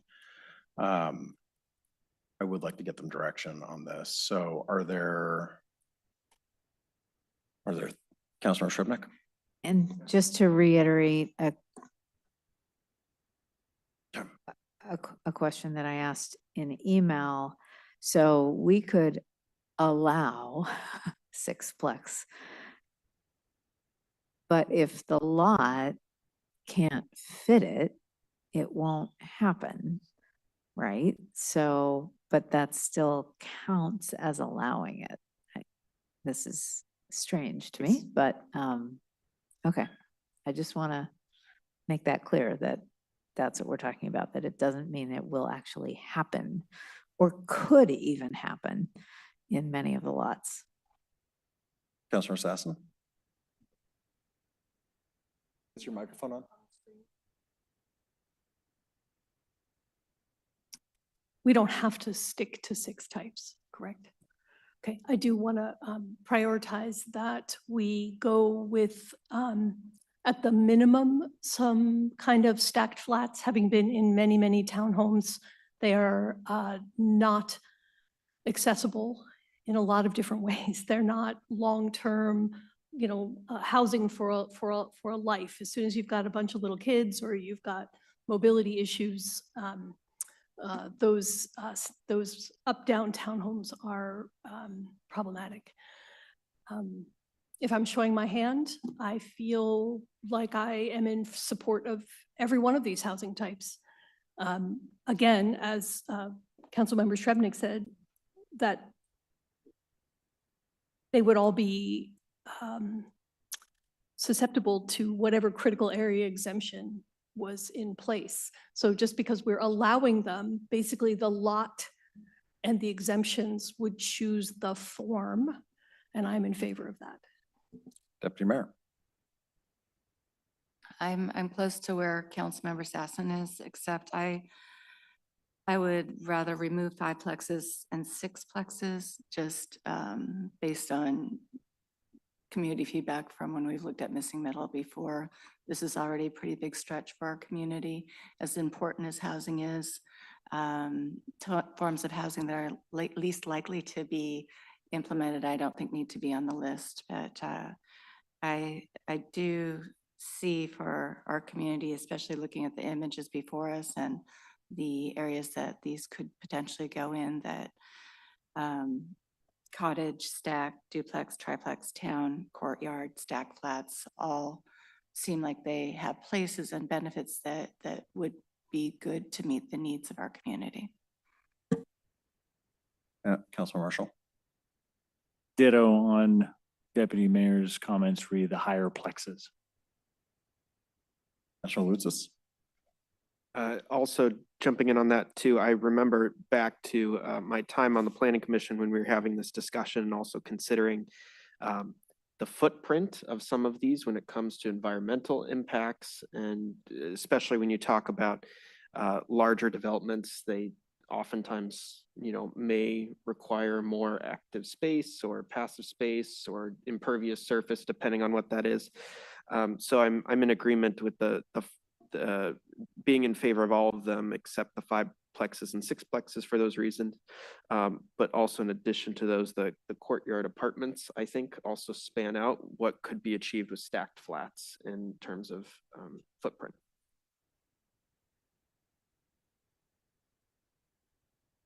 I would be fine moving forward with what Councilmember Sassen said, but I'm hearing other folks wanting to limit out the 5 and the 6 plexes. I'm just trying to get a sense of the council on what direction we want to send the Planning Commission in on this particular question. Yes, I'm asking the council. I haven't heard from. I'm supportive of Yeah. Deputy Mayor. Okay, Councilmember Culver. I'm all the above. I wonder if the council would be curious to hear from the Planning Commission on this as well, or is this an us decision? I mean, it is primarily an us decision. We give them direction and then they do it. But I do see that Commissioner Olson's hand is up. Commissioner Olson. Thank you. Yeah, I actually had a question from him a little while ago, but I think it pertains to this topic and conversation as well. A while back, I think it's almost a year ago at this point, I was just considering the ramifications. If I'm a developer and we change these codes and I want to go in and I want to build housing, what is going to maximize my profit? And what I was concerned about at the time, and I'm still somewhat concerned about this, is the incentives I often see are to build a single family home as large as I possibly can and sell it for as much as I possibly can, and to build an ADU and a DADU, or 2 ADUs and 2 DADUs. And same there, build them as large as I possibly can and sell all of those for as much as I can. And in that scenario, from what I saw, you would typically make more profit as a developer going with that approach than building any missing middle. Now, that being said, obviously there's a lot of other extenuating circumstances. This is very broad strokes, just assuming a perfect parcel, which is not the real world at all, obviously. That said, I was reminded of this when Councilmember Shrubnik was mentioning small houses on small lots or cottage housing. If I'm a developer, why would I ever build cottage housing or small houses on small lots if I can do effectively the same thing for the same number of units, but with bigger houses? I'm always going to build the bigger house that I can sell for more money before I would build a smaller house where I'm limited by number of dwelling units to build those smaller houses on that lot. Even if that would, better alleviate the demand for small units and more units on a smaller lot, because they're only allowed to build so many units on that lot.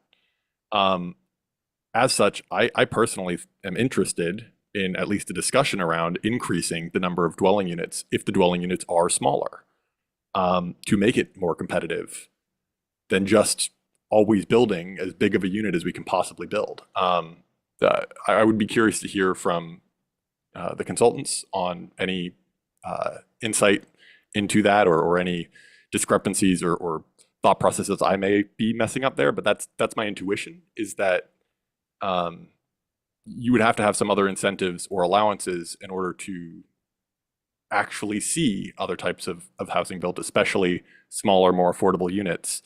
I'm not necessarily saying affordable, but more affordable. Just given the incentives the developer would have. Anyways, I'd like to turn it over to the consultants, but I just wanted to raise this up. Yeah, no, I think Commissioner Olson, you're correct. I think Clay mentioned earlier, a lot of times in order to make cottage housing work, you do have to offer some sort of incentives, whether that's an increase in density and the number of units you can get, relaxed parking. There could be a number of different things. We would have to, if that was the request of council and planning commission, we would go back and take a look at what those might be and then bring back options for what could potentially be considered in terms of those types of incentives. Commissioner Macias?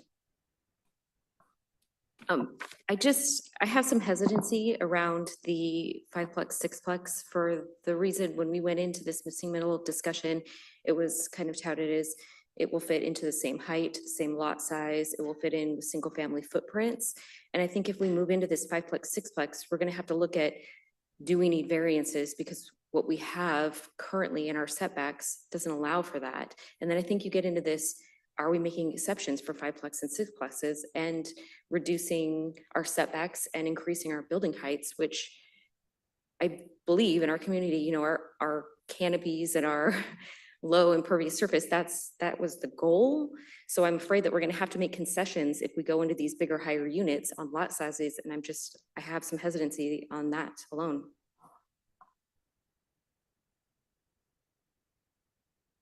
All right, well, what I think, Chair Banasinski. This is a question, maybe for the consultants. Given your land capacity analysis and what you know of the lots in Kenmore, are there any of these types of housing that would be exceedingly hard for us to build here, given the land that we have?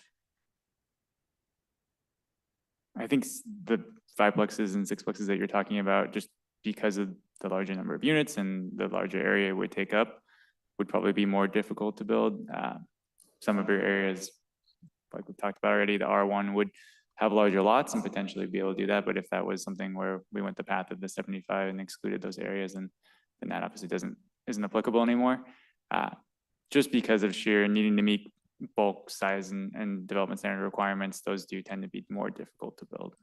So if we wanted to allow types that were likely to be built, we should choose types other than the 5 and 6-plexes. Okay, and the second question is, if we chose townhouses as a housing type, is there anything we could do to incentivize or disincentivize slot townhouses such that we weren't getting those and we were getting townhouses that were more the people oriented? Leave that to probably the city team, but I certainly you can have, part of what's gonna make this work is, you know, you select the types and then you figure out like, how do you pull the right levers and open up so you can get the housing that you want? You know, the development standards, you know, like 5-plexes or 6-plexes may not be the housing types, but you could put in standards to make them have to be smaller units if you're gonna have more, and then you'd get more housing. I mean, there's all sorts of things that you can do to think creatively. And the best thing is that a lot of times codes are static, but the market isn't. And so you put in something that would fit for that time, but then by the time that it's adopted, then the market's changed. So the more options that you can provide to pull the levers that will get the housing built is what's gonna actually get housing built. And if you can get it also to align with things that you wanna see, that's probably the winning combination. Councilor Sasson? I've heard our consultants reference coming up with some incentives in order to optimize flexibility now a couple of times. And I just want to put a pin in that and say that I hope that we can work together to arrive at those. Commissioner Thompson and then Commissioner Vanderland. Maybe a question or two for our consultants. Now, when I look at your initial findings summary, I see 0 to 80% AMI housing surplus. And when we're talking 0 to 80%, the reality could be 60 to 80%, because our understanding after a couple years of analysis of putting types of missing middle housing into our more residential zones, these are not going to be cheap, almost no matter how you cut it up.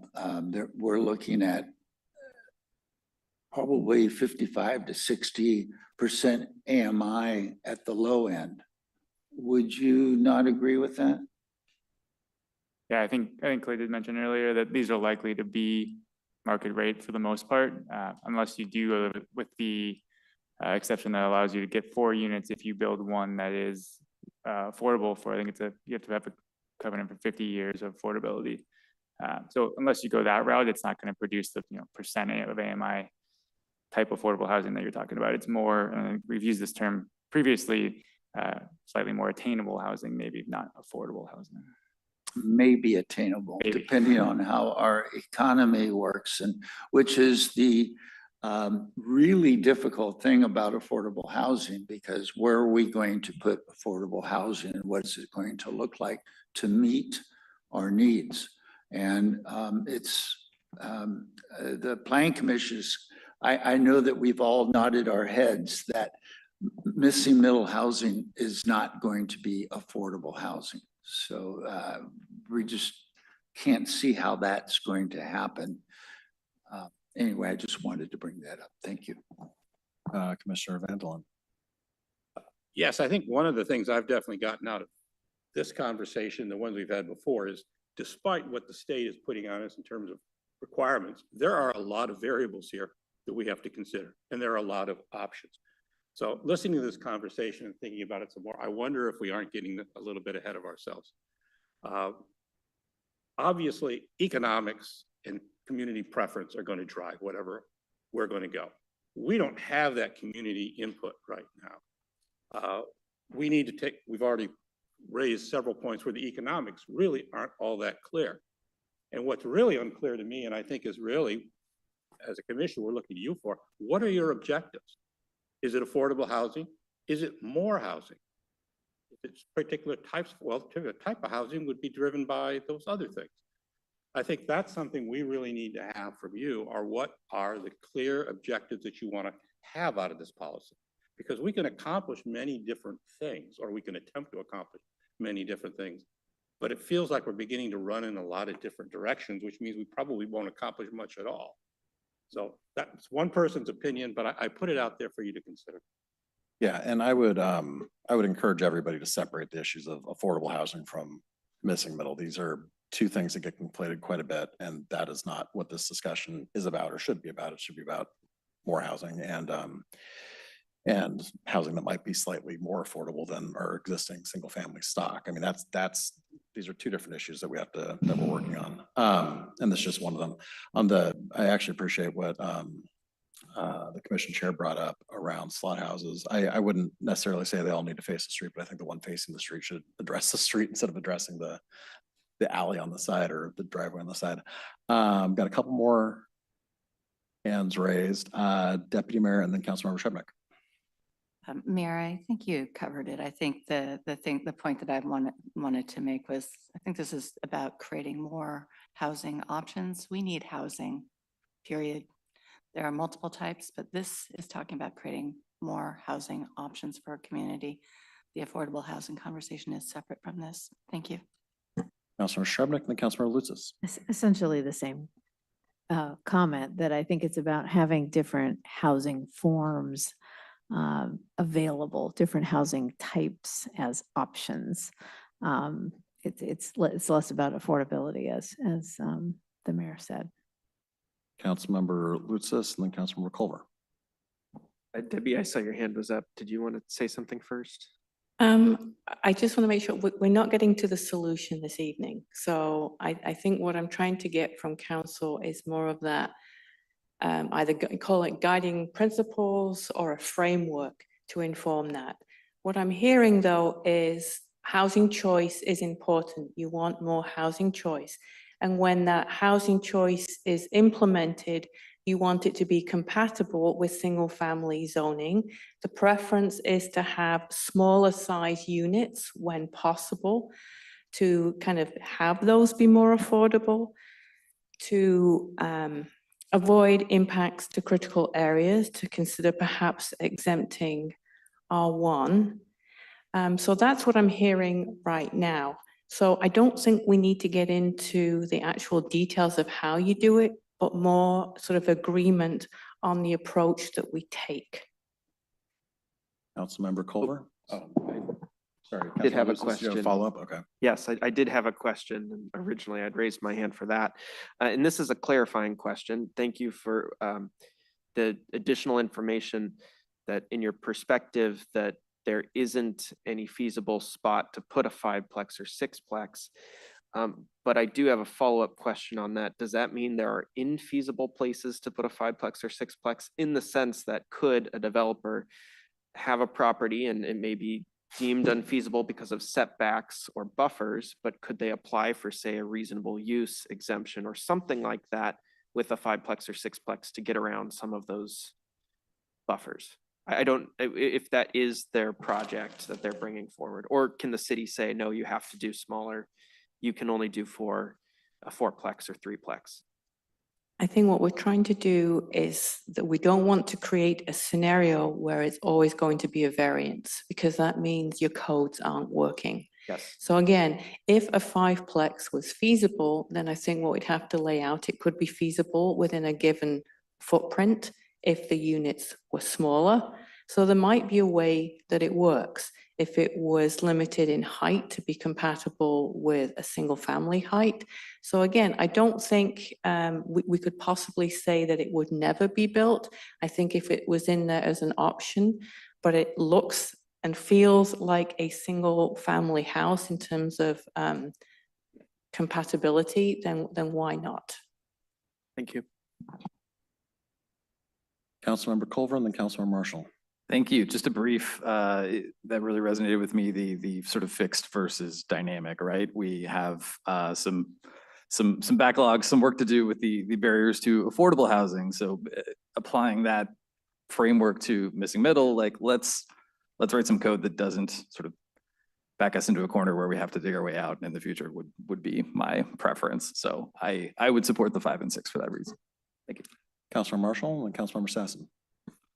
I was gonna urge us, if we're gonna go through the rest of the questions, to try and hit those or not, whoever it was, and then to violate my own expedient or efficiency rule, but to try to boil it down. I want to see more green, less concrete. This great article in the Times this weekend by Mr. Fryer examining some experiments in South Park. And it was basically came down, there's too much concrete, even according to the residents. And one thing I'm encouraged by your presentation that I want to encourage you, I would shout about it, it's so awesome to see it, is the conferring with other departments. That seemed to involve everything that I've been concerned about with increased density all along that had not been addressed thus far. I'm seeing some gesture towards now, you got to continue. The fire issues, the issues of infrastructure, everything else. And then my final thing is we got to preserve the environment as much as we can in every single one of the decisions we make. And that includes trying to preserve the green, trying to preserve the trees and the yards. If that involves more setback, which we trade off with the taller skinny, which is what South Park article was talking about, okay, I'm willing to look at that for sure. And then sidewalk mitigation, if you get rid of park requirements, we gotta have sidewalks and as little impervious surfaces and built surfaces as possible. That's my thing. Thanks.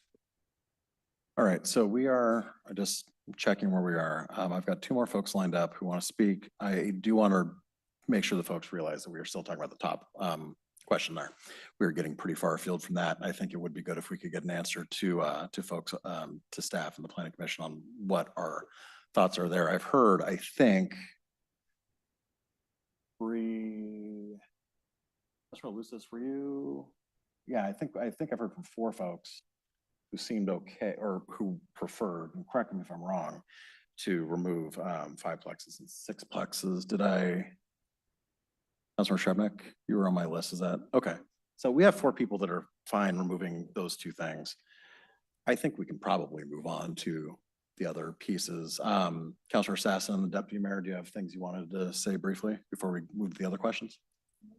Okay, Deputy Mayor. Mine was on the alternate density option. All right, well then let's talk about the alternate density options there. Deputy Mayor. Sorry to jump the line, Councilmember Sassen. I think you were next. No, but, she waved it. okay. She waved it off. Yeah, I just want to make sure that we include Commissioner Benishinsky's suggestion to include exploration of R4 along the slough, considering that we do want contiguous green space in our city wherever possible. So in addition to the R1, please come back with that proposal as well as an option for us to review, because it's so important and we're already committing so much work to it. So thank you. Commissioner Olson.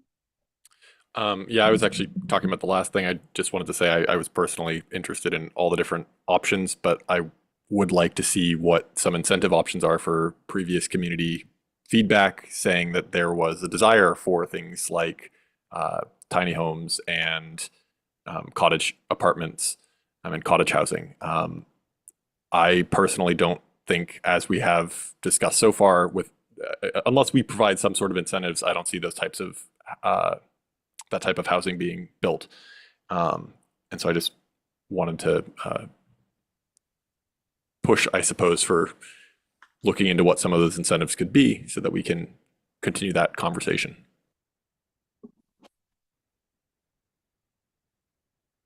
Any other comments on the alternative density in critical areas? Councilor Culver. So just option number 2. Okay. Councilor Shebnick. Yeah, I just want to underscore Commissioner Benishinsky's point that the reason that we're talking about doing this is not just to exclude it because it's R1, it's for a purpose. And so, and that would include the purpose along the slough. And I think it's going to be important as we communicate about this, that we communicate that we're doing this for that reason, that it's habitat, it's wildlife. Otherwise it feels, it could be construed as exclusionary or, elite. Yeah. Councilor Lutzis. Yes, I support 2 and Chair Benishinsky's proposal. Yeah, Commissioner Van Loon. Yes, I would ask the city council, when I read the 2575, I look at that 25 as an opportunity for Kenmore or any of its other city to customize its approach and to designate areas that have public policy value to it that wouldn't be compatible with the missing middle rules that the state has laid down. So my question is, would the city council be interested in having the Planning Commission consider other public policy objectives beyond the Center 1 natural areas? Because I think there are others, but we would need to do some research to discover those. I mean, speaking for myself, when I see hands going up, I'm a little wary of, frankly, I'm a little wary of option 2, not because I don't believe in protecting Swamp Creek. I obviously do. All of the setbacks and all the other protections would have to be in place for this anyway. And with the other bill we were talking about earlier, ADUs are still going to be allowed in a lot of those places. So, but I get where folks are coming from, and I understand the thought there. I'd be a little wary about looking throughout the city, especially because we have other places. We have neighborhoods that are already essentially exempted themselves through their covenants. And so we could be getting to a place where we end up exempting half the city, but we're still okay because we didn't exempt a few of the neighborhoods too. And that's just me. But I understand, it sounds like my colleagues are in favor of option 2. Okay, I think we have general agreement around option 2, especially as it relates to Swamp Creek and the Smash River. And then the last one here is inclusionary housing. Should we implement a requirement for percentage of units to be deed restricted as affordable? Thoughts on this? Councilmember Culver seems like a yes. Councilmember Marshall seems like a yes. My only concern with that personally is that it could be a wild disincentive towards actually building the units we need. I think if we're going to do incentives around that sort of thing, then we need to be giving folks additional, like what the state is allowing around transit. Folks can build something extra, an extra unit there. If one of them is affordable, I feel like we will be slowing down housing growth pretty substantially. Councilmember, Deputy Mayor. I think I'm in alignment with what you said. I wouldn't want to put something in that's going to slow down building missing middle housing types. I'd like to approach this in other housing areas when we're talking about affordable housing. I think that's a more appropriate location, but if we could do something that is like in addition to or special, sure, but I wouldn't want to require it. I think that's what. Councilor Sassen. Again, I'm having a challenge separating out of the affordable housing from the housing. So forgive me, but I do feel like I want to recall Mr. Dorian's comment earlier that barriers exist at less than 80%. And barriers do not exist at greater than 80%. And I would like to put my efforts behind eliminating barriers for the less than 80%. And this seems to fall into that category for me. And again, I know you explained the fee in lieu earlier in response to Councilmember Culver's question, but could you do that for me again, please? Sure. So sometimes when cities have inclusionary housing requirements, which would require a developer to designate one unit as deed restricted affordable for a certain period of time, there is an option where, because a developer doesn't want to deal with whether it's the hassle or just identifying that requirement, recording that requirement, they pay a fee that is determined by the city to be equivalent to be able to get that unit developed somewhere else. I will say in practice, a lot of times that fee generally is not enough to get another unit built. So that if the city was going to look at exploring this, oftentimes we recommend that city have a financial study done as to what that inclusionary requirement should be and also what the in lieu fee would be as well. Thank you. I think I've heard from everybody on the dais so far except Councilor Lutzis on this one. I'm in agreement with you, Mr. Mayor. Okay, then unless there are any, anybody disagrees, I believe it sounds like there's a majority of folks who are not in favor of putting a requirement for inclusionary housing there. So, Commissioner Olson, sorry. You're fine. I was actually just about to talk on the topic you decided. A quote I've heard or saying I've heard is today's luxury housing is tomorrow's affordable housing. Things go out of style. Maintenance needs to be done. You have wear and tear on buildings. So my concern is this inclusionary housing, as it's stated, seems to be based off of excluding the construction of housing, and we have a shortage in supply, and anything we can do to increase that supply in the long run does push down housing prices. In the short run, it does not necessarily, and I think that's a valid concern. I would like to see, once again, potential incentives for inclusionary housing so that you do have missing middle affordable housing. I think it can fit niches for people who might need that type of housing, whether it's ground floor, more accessible units for the elderly, et cetera. But I don't want to potentially further prohibit or discourage development. I would rather look to a manner that works towards being inclusionary through incentives rather than what I would see is further limiting something that is likely already going to be difficult enough to develop given economics and community preference. All right, I think we can go to the next slide. There are just two more questions here. So the first is on unit density and ADUs. We did talk about unit density and the city needing to allow at least 2 units and at least 4 in certain scenarios where you're adjacent to transit or you have an affordable unit. 2 questions here and I think we've sort of tackled the second one already in terms of ADUs being counted towards middle housing, or at least the question came up. But also, should the city adopt a maximum unit density standard? Is that something the city would be interested in, or is it just identifying the middle housing types and then what fits based on bulk standards is what fits? The city does have the ability, you're not required to adopt a maximum. Councilor Marshall. I'm for yes and yes to both questions and both parts of them. I think the effect is having an actual another family in that lot. So you're accomplishing the increase in density.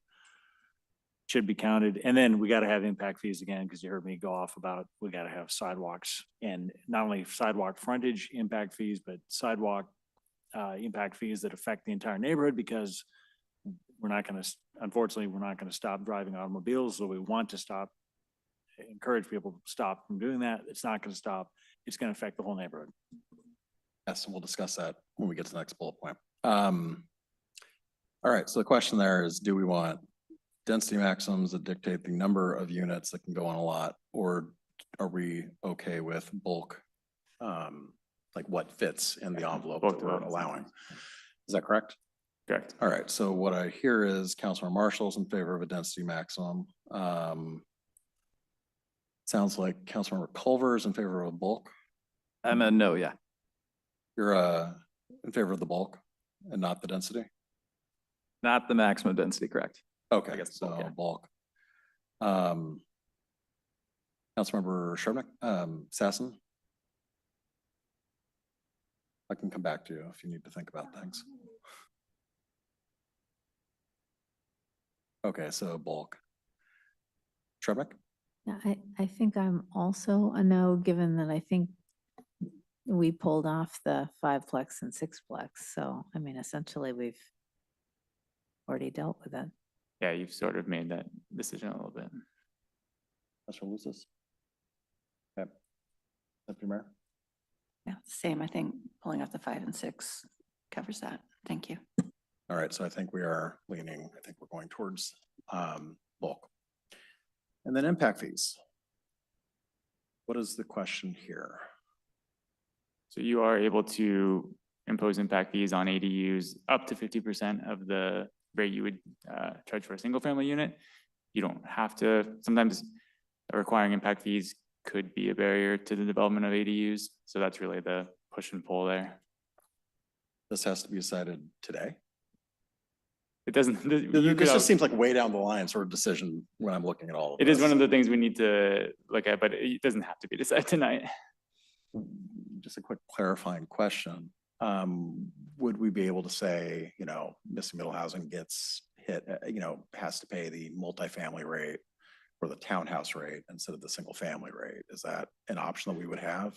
Could we define that as multifamily and they pay into a slightly lower rate, generally speaking?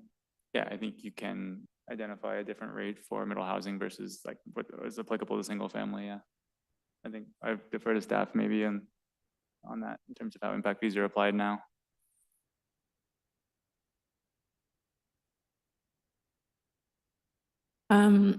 I believe there's also a new state law regarding impact fees, which you have to look at regulations based on size. So either size or number of bedrooms. So it's sort of a different approach to impact fee calculation. Right now, I believe ADUs are exempt from impact fees. So I guess the question impact fees we can hold a little bit. So I guess the question would be, we can continue with the exemption because that is currently law. And then for any changes, it would also then have to comply with the new law regarding impact fees. so we can address that question when we amend impact fees. A suggestion. I think I saw Councilman Lutzis and then Deputy Mayor and then Commissioner Dorian. Yes, I just wanted to reiterate that I'm in favor of waiting a little bit on this, going with the status quo of exemptions. I think for myself personally, it would be helpful to know how much those go for, or if there's what that scale is when it comes to ADUs, so I can maybe conceptualize that a little bit better. Deputy Mayor. I want to thank Ms. Bent for her comments about deferring to the state, because I think that's the appropriate thing to do at this time, and I think it makes the most sense, so thank you. Commissioner Dorian and then City Manager. So I think I'm in favor of exempting ADUs because ADUs are considered on the affordable housing scale. I know most of what we're talking about is not, but ADUs are considered affordable and sometimes deeply affordable. So I think incenting those makes sense. Something else that was raised around townhomes again. Townhomes are really interesting because I don't think of them as missing. Like if you look around Kenmore, it's not like there are no townhomes. So I think one thing we want to be careful about as we're moving forward is making sure that what we're not doing is just incenting more townhomes to be built, because developers know how to build those. So if we're just giving them a larger area to do it and incenting them more by removing impact fees, I would worry that the only middle housing we would get are more townhomes. Fair enough. City Manager, Commissioner Olson, and then Councilman Marshall. So we have 3 impact fees: schools, parks, and transportation. Would it have to be all or nothing, or could we say yes on schools, no on transportation, parks? Could we pick and choose? And pick and choose, and I think like if you're working with the school district on school impact fees on how they typically you'd be working with them. So yes, I think you could. I think the biggest thing is just making sure we've got that nexus of proportionality, and as part of your rate study, you could maybe take a look at the impacts of different housing types on different systems, and then add that into your calculation of what are you collecting the impact fees for, and how will middle housing contribute to that pot, and then, you know, so it may be part of just an overall reassessment of impact fees. I guess the last thing too is, I think that's just come up of pushing and pulling on different things will incentivize certain things to be built. So, you know, and certainly impact fees, if it's assessed on one housing type and it's not on the one, that may not be the choice, but it certainly goes, okay, so there's something over here. As long as we're aware of those things, I mean, I think we're going in the right direction.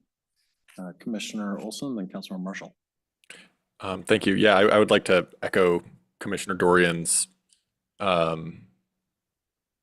emphasis on trying to have a variety of missing middle housing types and not just townhomes, especially townhomes that are liable to be constructed as slot homes, given setbacks and often, if not parking requirements, parking preference by developers.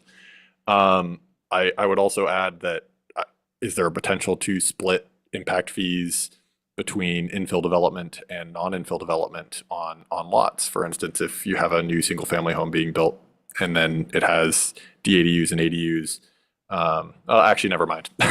Sorry, saying that out loud, I realize that leaves some obvious loopholes that I don't think would make a lot of sense. I think I would almost be open more towards or more interested in a blanket impact fee that's consistent for ADUs, whether it's infill or non-infill, just to make it really explicit and clear to developers or people trying to build this type of unit, what that cost is going to be, so it can be planned and accounted for more easily. Whether that is just looking at a school rate or multifamily rate. Thank you. Councilor Marshall. Just yet another plug for in favor of impact fees, because even an ADU will have an impact on the neighborhood. And I don't see that the legislature has granted blocks of money for our building necessary sidewalks, parks, et cetera. I mean, I see a lot of requirements, a lot of mandates coming down on us. I don't see the money to help us make city state livable. I would add personally that I think our current and lack of impact fees on ADUs is, I'm perfectly fine with that. I think that was a good decision. I think, you know, if we want to incentivize that as kind of more affordable housing than some of the other options that could get built. Keeping those low, especially for homeowners that might be converting their basement or building one in their backyard. The impact fees can be, especially if all three of them add up to a significant amount, and can be a barrier for folks. And also, I just remind everybody that every impact fee, every cost we add to the housing turns into a increased cost of housing. So that is something we need to weigh also as we're looking at all this. Does staff have what they feel they need? All right, do we have anything further? If not, I would propose that we take a short break because it is way past 9 o'clock. Yes, thank you, Commission. Appreciate it. Thank you. Appreciate it. Thank you.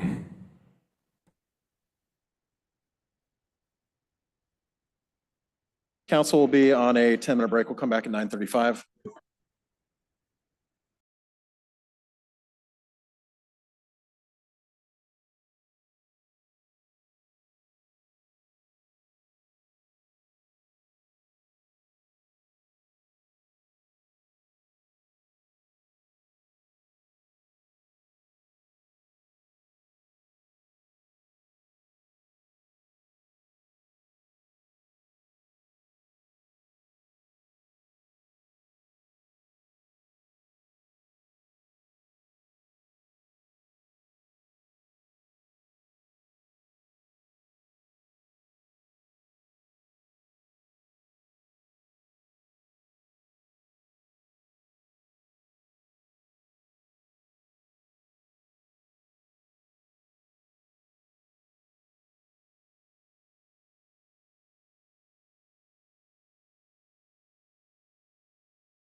Turn to order, please.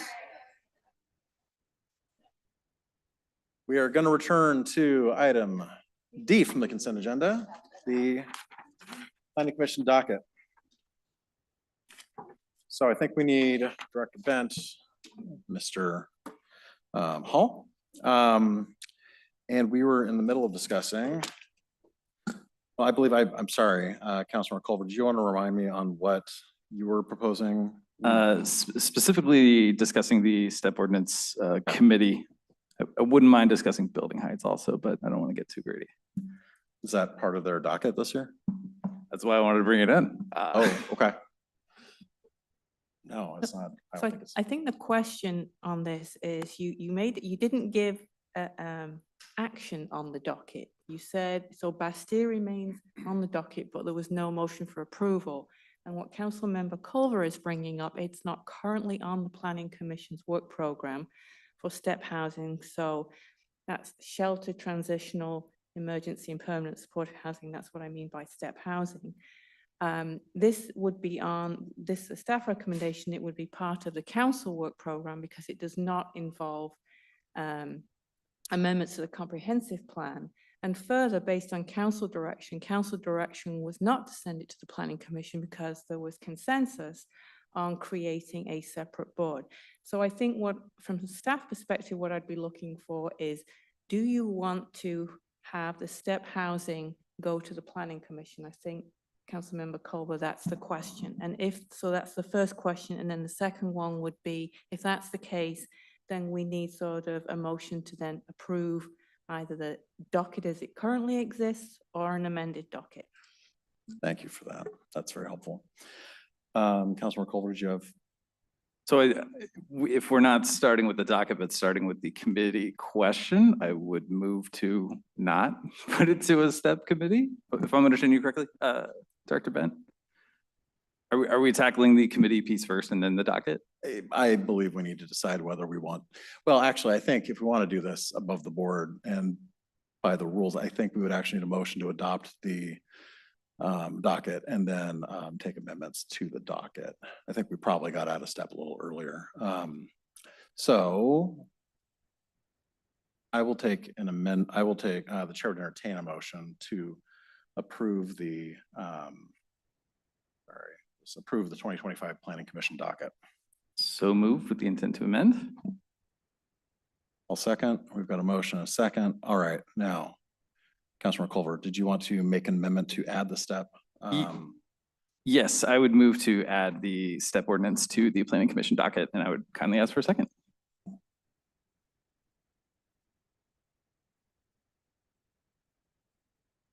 Okay, we have a second from Councilmember Sassen. So we have a motion and a second to move the step work into the Planning Commission discussion.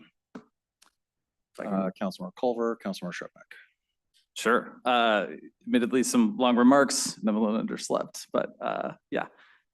I would still like the step ordinance to go before the Planning Commission. I don't trust the process of setting up a new community group to advise on this. We would not put, for example, climate change skeptics on our climate advisory committee. It seems counterproductive to do that with housing based on recent events. I also just wanted to highlight a few legislative updates, which I've mentioned in passing, but have had some more recent action. So HB 1195, this is primarily the brainchild of Senate Housing Committee Chair, Senator Jessica Bateman, excuse me. 1195 had a hearing this week. Sarah Dickmeyer from Plymouth Housing Group didn't name names, but gave some really excellent testimony. She said, this bill will help streamline development for new supportive housing and prevent costly disruptions that can arise from public opposition. We experienced this disruption firsthand last year when a campaign of misinformation targeted at a city council jeopardized a fully funded shovel-ready project. This came after nearly 2 years of weekly meetings with city staff, 20 city council meetings, and more than 900 hours of Plymouth staff time. We know all this, but she finished on a strong note. When new housing like this becomes public debate, it wastes valuable resources, time, energy, and funding from city staff, elected officials, providers, and other partners, including the state. Developers of market rate apartments generally do not have to appear before their city council for their permits. Despite following the same fair housing laws as we do, Those developers don't have to make the case for why their future residents deserve the chance to make that city their home. I also wanted to briefly point out a Bill 1235, the Housing Accountability Act, which would give the state more teeth to withhold certain revenues and grants from cities that are not staying up to speed, shall we say, with their affordable housing projections. And I also wanted to mention a couple executive orders from Governor Bob Ferguson, as I mentioned, the efficiency machine that he is. He enacted 3 of them on his first day in office, 2 aimed at accelerating affordable housing and streamlining permitting. They're just setting up task forces to make recommendations in the coming months, but I am guessing we're going to see more bills in alignment with where this is going. And I also looked at Commerce's sort of best practices guide for their model ordinance. They do not recommend setting up a dedicated group. In fact, they kind of gently discourage it. They say, quote, "Some residents may be opposed to the development of affordable housing in their neighborhood, which can be a major obstacle for STEP in jurisdictions where public input has the power or influence to prevent a project from being built." But they go on to say, although existing residents carry a significant influence in the conversation about PSH, it is important to remember that you don't need people's permission to end other people's suffering. So taken in totality, I honestly just don't think it is a good look to try and sort of reinvent the wheel and sort of granting a fairly specific venue for community opposition. I think we have a well-functioning planning commission, very capable hands of Chair Bonchinsky, and I think they'd be great at this. So thank you. Councilmember Shrubnik and then Councilmember Lucis. Yeah, thanks. I appreciate staff's work on this, and my only regret is that we didn't actually do it when we wanted to, which was last year. And that was due to bandwidth issues. This is, broadening the tent of input has been something we've wanted to do for a long time. So I don't have any problem with this advisory group being advisory to the Planning Commission and then having the Planning Commission make recommendations to us. I don't have any problem with that. If they have bandwidth, I don't know that they do. But I definitely want to continue to support broadening the tent and having an advisory group on this. We have tremendous expertise in the community that is untapped. There are many people that self-identified as either having worked within these settings or have been advocates for them, deeply knowledgeable folks. And folks said they wanted to be involved, and I, for one, am committed to involving them. Deputy Mayor? Oh, sorry, Councilor Lucis and Deputy Mayor. Yes, we heard some comments from planning commissioners this evening saying that they would be willing to take this on and take on special meetings in order to make this happen. But that raises a question for me, and that's to staff. Does staff have the capacity and time to add another docket item in addition to what you've already brought before us? It's on the work program. It's just a question of when the work gets done. I think that the plan was to, bring on a limited term senior planner to help with some of this work. I don't have that person yet.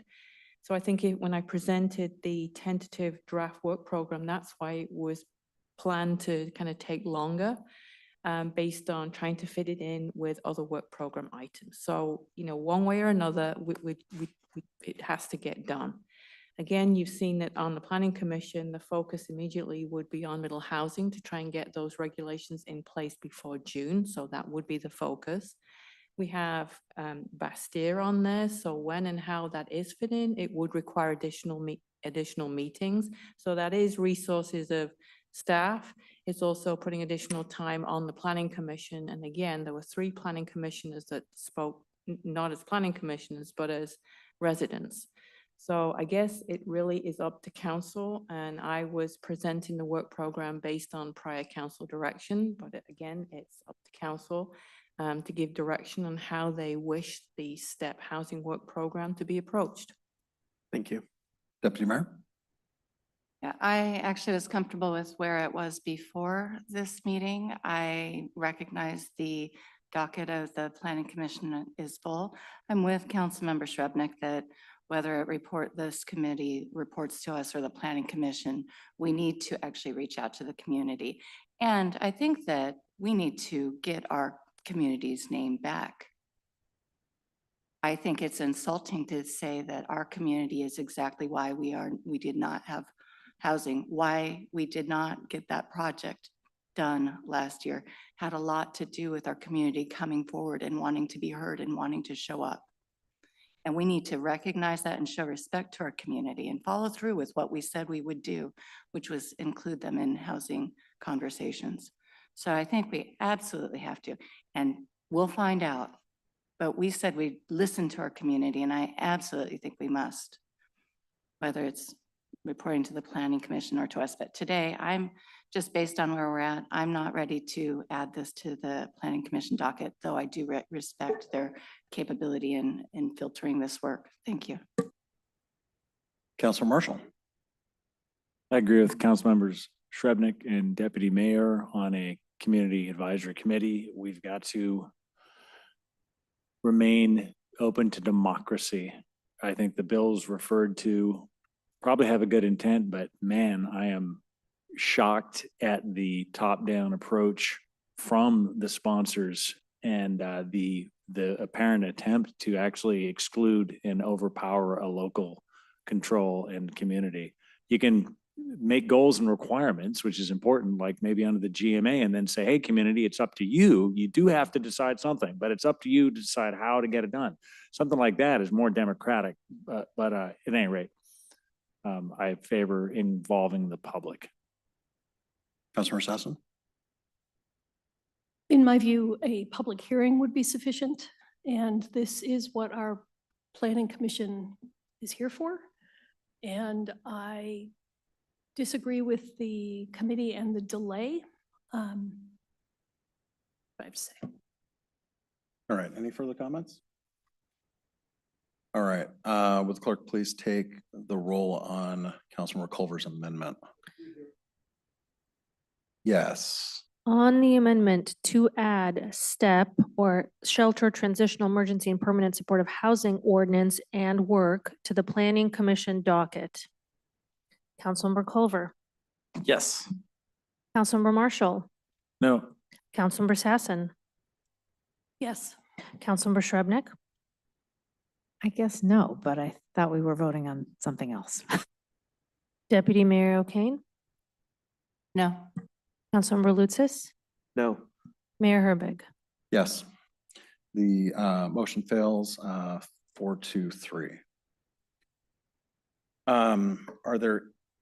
Is there any other further discussion before we take a final vote on the docket? Councilor Culver. Yeah, separate issue. I would just bring up building height has been raised by many members of the community and might go hand in hand with missing middle.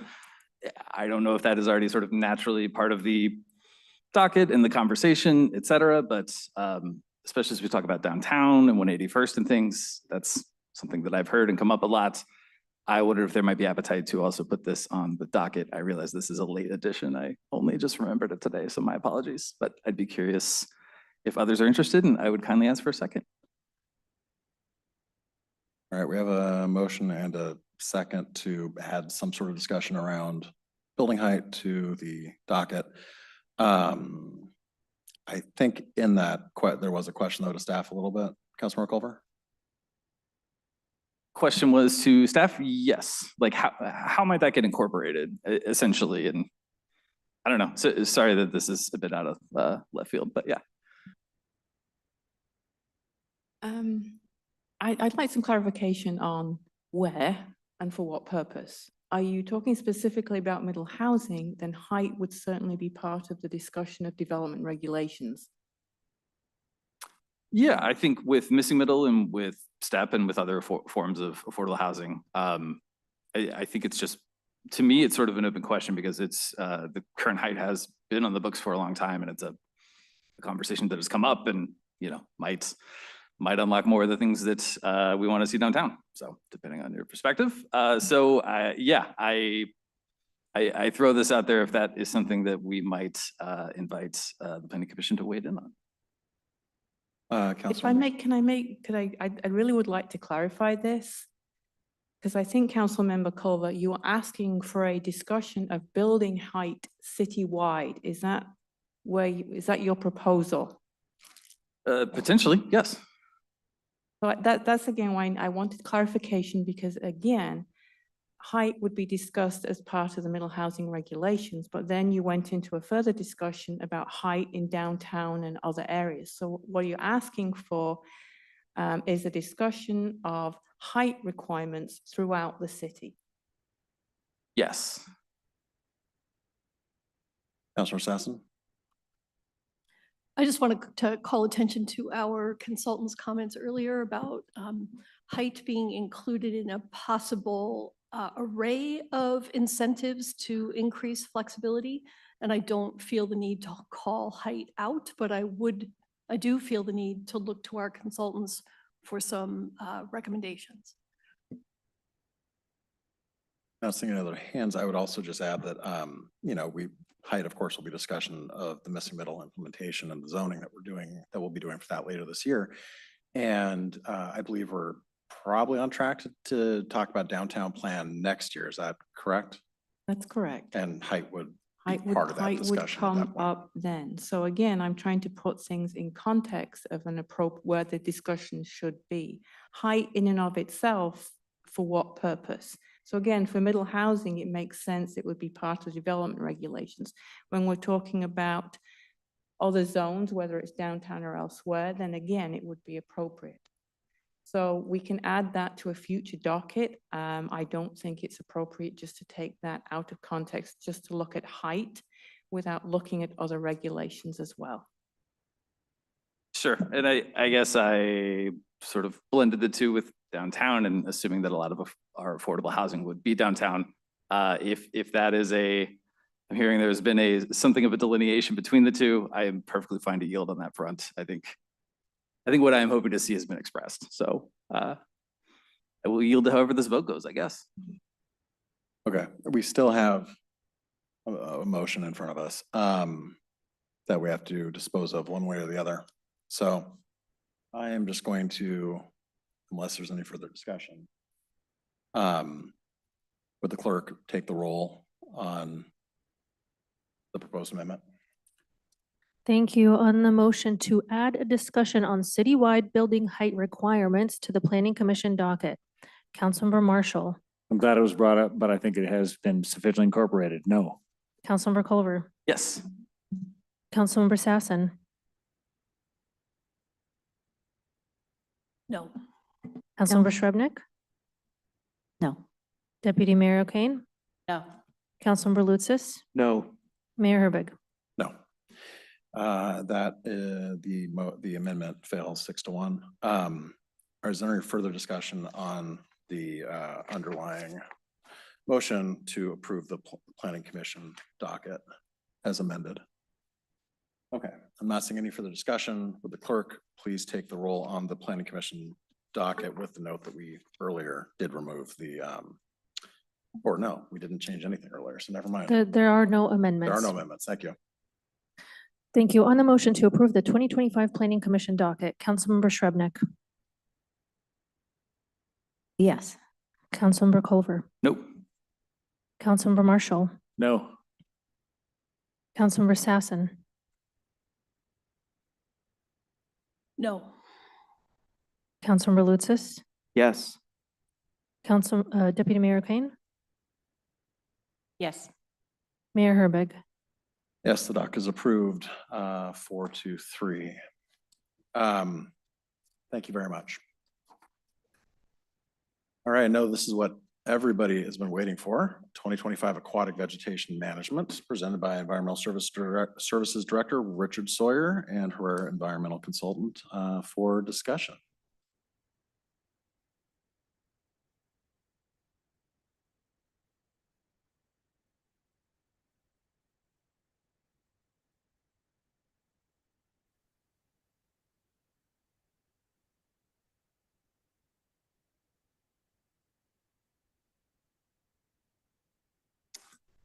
Good evening, Mayor, fellow council members. Yeah, so again, I'm Richard Sawyer, Environmental Services Director, and joining me today from Herrera Environmental is Rob Zizette, and he's the Principal Aquatic Scientist with that firm and we've worked closely with for many years on the development of our first integrated aquatic vegetation management plan and its updates and many of our annual work plans, such as the one we're presenting to you today. I've been here a few times before, early in the year, to provide a quick recap on kind of the previous year's efforts, as well as lay out kind of the ongoing plan for this year's plant management in the city's aquatic shorelines. So in this presentation, I will cover some of the areas that we do treatment, which include many of our public shoreline areas, including Logboon Park, Tajoris Park, and then Rob will be going into a little bit more detail on more recent studies that we've been doing at Arrowhead Point on some of the algae issues that we've been observing there. And please feel free, this is where questions come up, let us know. This is just meant to kind of provide information to you all. And if there's any questions or comments, please feel free to jump in. I'm just going to try and go through some of the material quickly and just for the sake of time, so we can get to some of the more interesting stuff later on. But I'd like to just start with Logboon Park, which we're not really proposing anything new in 2025. As you all are aware, we've done some major improvements in the park recently, and so this is become a very active park with the pier extending out into the water. We've got improved shoreline and beach areas and facilities, and since those updates have been completed, there has been direction to provide a more accessible and kind of plant-friendly environment extending into the open water. So for several years, we focused our treatments just around Area A, which I've shown on the map there on the pier. However, after the improvements, there's been some direction to increase that treatment into the adjacent open water area in B, which, as in the report I indicated, we go from about 1.3 acres to now about 13 acres that we need to treat. So kind of those historical methods that we've used, such as diver-assisted suction dredging, which is kind of a time-intensive and expensive, yet effective. We were getting the results we wanted to see. It just, when you try to expand that into a large area, it becomes very cost prohibitive and it's just not very effective. It would take, it can take a week plus just to do that area in A. So you can, and I think it's in the $30,000 range. So multiply that by 10 to try and do that whole area. So working with Herrera staff would recommend that we continue with what we did in 2024, which was to do an early herbicide treatment that first focuses on milfoil, which still continues to be a plant of concern in this area, and then a second treatment with a more general treatment herbicide that treats many of those other nuisance plants that continue to grow throughout the area. We did this in 2024 and it was very effective. We had a lot of positive feedback. I think for this year, one change we may make is to just try and get in a little bit earlier with that second treatment. Just try and find that sweet spot where you allow the plants to start getting established and growing, so that there's something there to take that treatment and respond, but not so late that it's already having a big impact on the public using the facilities. So we'll be cognizant of major events happening in the park and work around that. These would be done by licensed professional applicators. So we do those within the appropriate time limits so that we're minimizing any impacts to fish and other aquatic marine animals in the area. And then in addition to that, we'll continue with shoreline raking, which our operations staff conduct throughout the summer season here. And then I did forget to mention in the report, but we also do water quality monitoring at this park, typically May through September. So we keep an eye on bacterial is one of our primary concerns here. So we check bacteria levels weekly, and we follow public health guidelines if they meet certain thresholds on posting those warnings to the public. And then if they actually exceed the danger thresholds, we can alert the public and close the beach. So thankfully, we haven't had to do that here in some time. Any questions on Log Boom? I'm happy to move on to Tualatin East next. Questions? I'm just curious. I mean, you're talking about this is 10 times the area that we were previously treating. Is there, I mean, a lot of the area that we're concerned about, at least I would think from a public use standpoint, is the new open beach, not necessarily that whole stretch between the beach and the area we're already treating. Is it totally necessary to do that entire area, or could we tailor it down to something a little bit more affordable and quicker, frankly, to better address just the new beach use? Well, in my conversations with users of the park and small watercraft users, you know, they are, I think, more folks that are trying to come to and from, so they're actually paddling and swimming through those areas. We've got events now taking place that actually do utilize that entire area in the park for activities, and I think the direction is that we'd like to continue to promote and maybe have more of those types of events in the future. So those are good reminders. Thank you. yeah, okay. All right, moving on to Tualatin East. Again, another park with some huge updates that we've completed in these last couple of years. And one of the things that we did notice right off the bat was the lagoon in particular, as I've kind of pulled up here, the area that comes in from Swamp Creek. I'm sorry, I thought I had labeled this slide, but that's Swamp Creek that's kind of coming in the middle with Sammamish River in the lower left corner. And that lagoon is that north-south oriented body of water with the small piers located in it.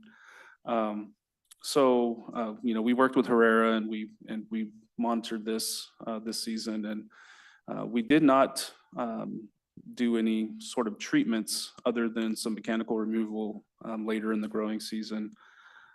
But kind of after watching it and knowing what we know now, we've really determined that this area is very nutrient rich and oxygen poor water and very poorly circulated.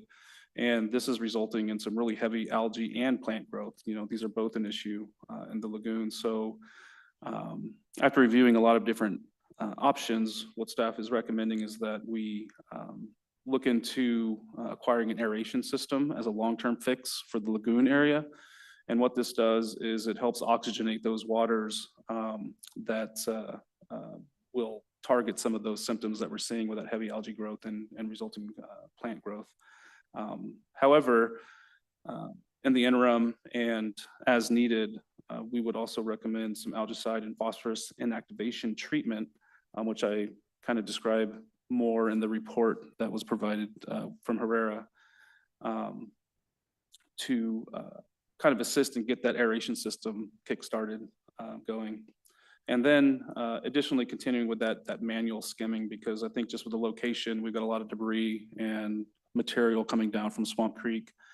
And that would, it seemed to be pretty effective when we were out there and conducting that. So we're looking into scheduling some,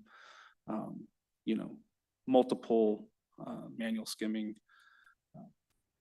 activities throughout the growing season. And we'll kind of have to, we'll see what frequency works best, and keeping that surface scum really is what we're targeting there from accumulating.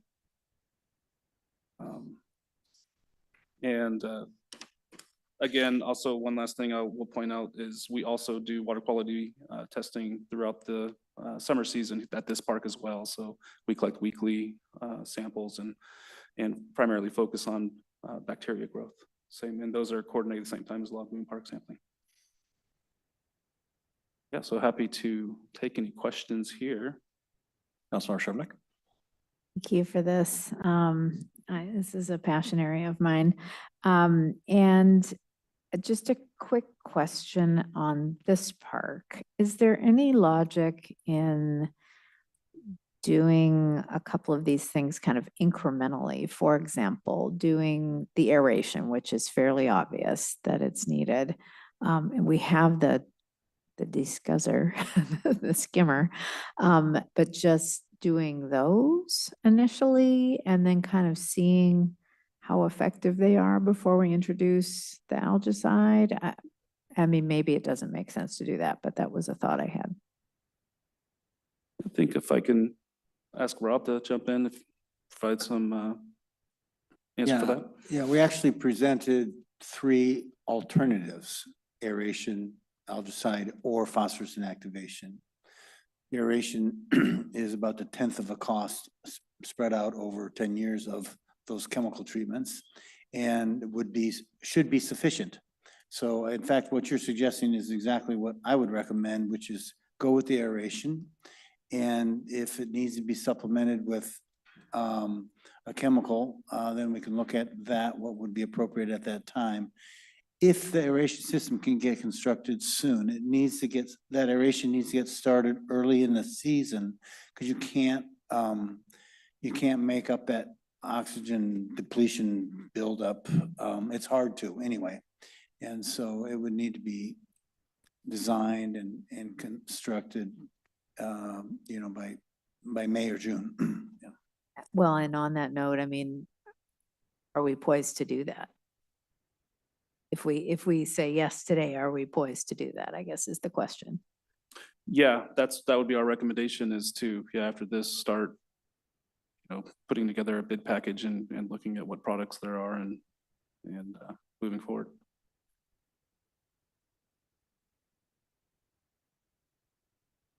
Councilor Sassen. I guess I just always need to know, is there any anticipated negative impact of an aeration system? I can defer to Rob again on that one. No. It might not work, but there's no negative impacts. There's actually could be a lot of positive impacts from the improved water quality and the improvement to biota and aquatic organisms living in the fish particularly like it.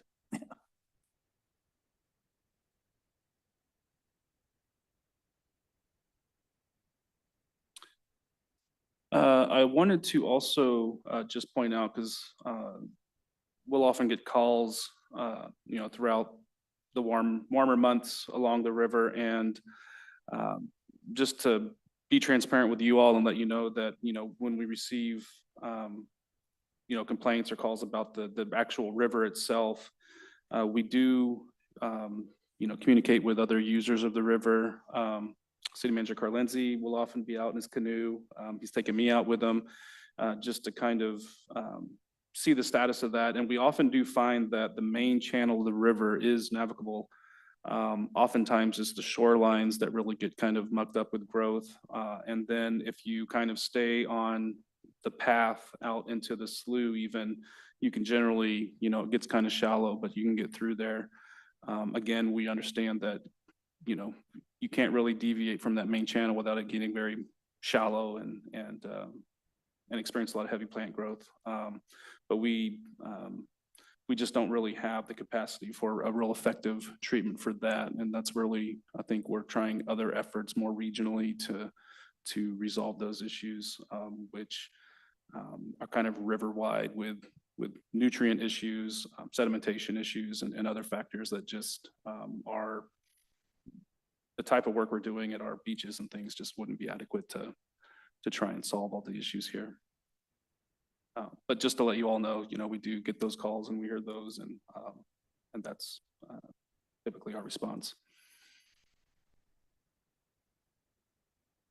All right. So then the last segment of this update is I'd like to turn over to Rob on some work that we've been. You also heard mentioned in the public comment from our resident John Adamski who's always been gracious in letting us come down there and use this property to kind of stay in touch with what's happening down there. But yeah, I'll turn it over to Rob and he can update you on the work we're doing there. Thanks, Richard. Yeah, so Richard asked us to look into this problem, and the problem is that it's not just algae, it's the cyanobacteria, right? So I'm going to tell you what cyanobacteria are in case you aren't aware, but they're a type of algae, although they're also a type of bacteria, but they're very unique in that one, they produce toxins. No other algae produce these toxins, and when they build up their biomass, they can harm animals and pets and people. They consume the toxins, and that's why different jurisdictions around you, like Washington, are closing beaches because of these toxins that we're monitoring. And the other unique thing is about the way they grow, and the way they grow, they're the only ones that can regulate their buoyancy, so they can actually live on the bottom of the lake, and then they fill up their gas vesicles and float up. And when they grow really fast, they end up floating up to the top and die and form a scum. So that algae scum that's floating is principally cyanobacteria, because the other algae typically sink when they die, although there's some minor exceptions. But so this is and they have other advantages because of the way they take up nutrients. So in high nutrient environments, they tend to proliferate and float to the surface, and then the wind blows them to shore. And that's what's going on here at the north end of Lake Washington. The algae are getting blown north with the winds and east to the shore. But our task was, well, there's other sources also. There's something coming from the river. There's stuff growing out on the plants and on the sediment. So I'm going to talk to you about what our purpose was, to figure out where is this algae coming from that's growing and shown in these algae blooms. Next. So as I mentioned, there's different types of algae. There's the pelagic type that grows out in the middle of Lake Washington. It is obviously the dominant algae in the lake because there's so much volume in the lake, and it grows down there. It typically sits down near the thermocline where the nutrients are high and they're getting enough light, but then it can float up, form a scum, and blow to shore. That's the those colonies shown under microscope in the top left, and the scum shown to the right of that. But there's also other forms that grow either on the bottom of the sediment or on the aquatic plants. And there's a lot of aquatic plants out there, and there's also a lot of sediment.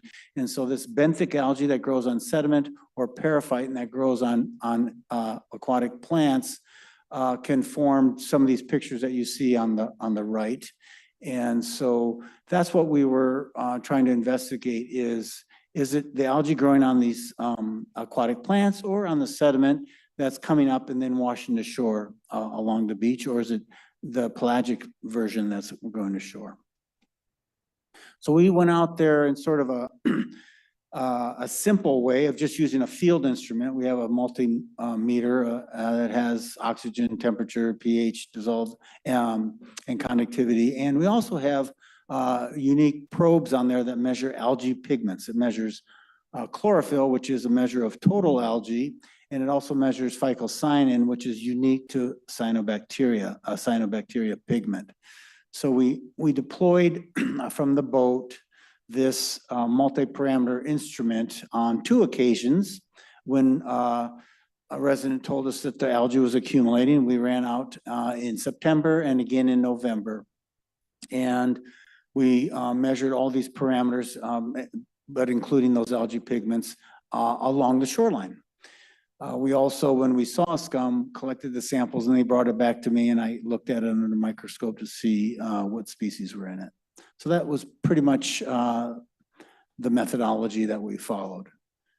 Now we're going to show basically the chlorophyll. This is chlorophyll, which is a measure of algal biomass that we measured with this probe by running in the boat from the mouth of the river up down to Arrowhead Point and back again.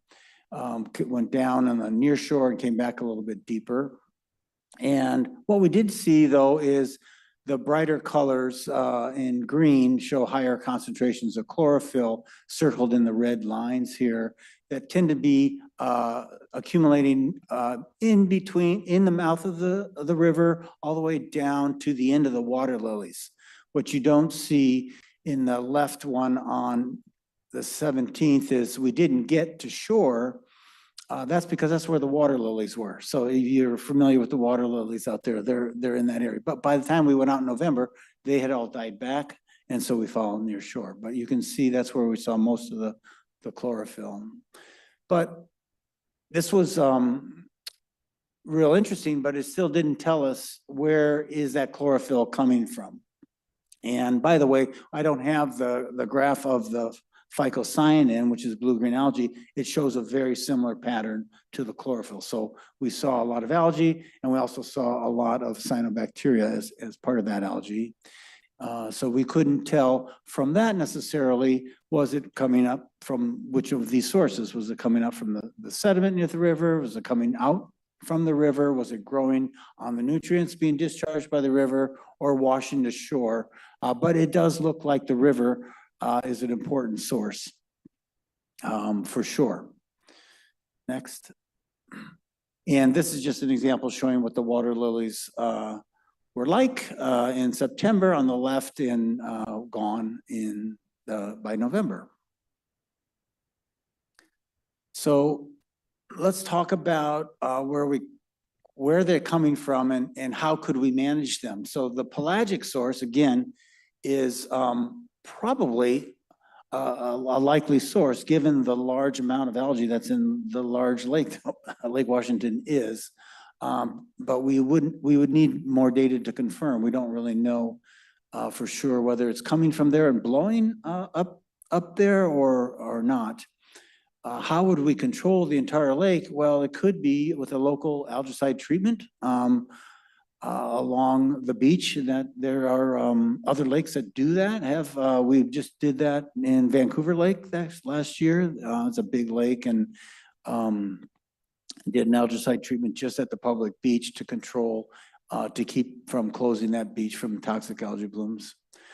Or a physical barrier would be possible, although very difficult, I think, with boating constraints, et cetera. The periphyton growing on the aquatic plants, we don't think that's very likely. The algae that we did see floating in there didn't look clumpy like the algae we see on the plants. But again, if it was, algicide would be the approach there. Or herbicides to actually remove the plants. So if we remove the substrate with which they grow on, we would reduce that algae if that became a key source of the algae. And then last but not least is the benthic algae on the sediment. Again, that was pretty unlikely, although we put a little bit to moderate because we did see some of the brown type of algae that is been observed on the sediment. But again, algicide could be applied directly to this sediment. So pretty similar treatment strategies for whichever the source may be. Next. So we recommended to try it again, follow up with a little different approach to actually look at the algae species composition at these different locations to see. We're seeing Delicospermum on the shoreline. That's the toxic algae that's causing the microcystin concentrations. Is that the algae that's out in the middle of the lake, that's growing on the plants, or growing on the sediment, or coming off the river? So if we go up and sample of several events at these 6 locations and take those algae samples, get them analyzed by an algologist that will actually quantify the algae. All I did was look at and identify species, but we would send them to a laboratory that would measure the volume of each algae species. That we'd look at the algae population in each of these at each of these sites to determine where they're coming from.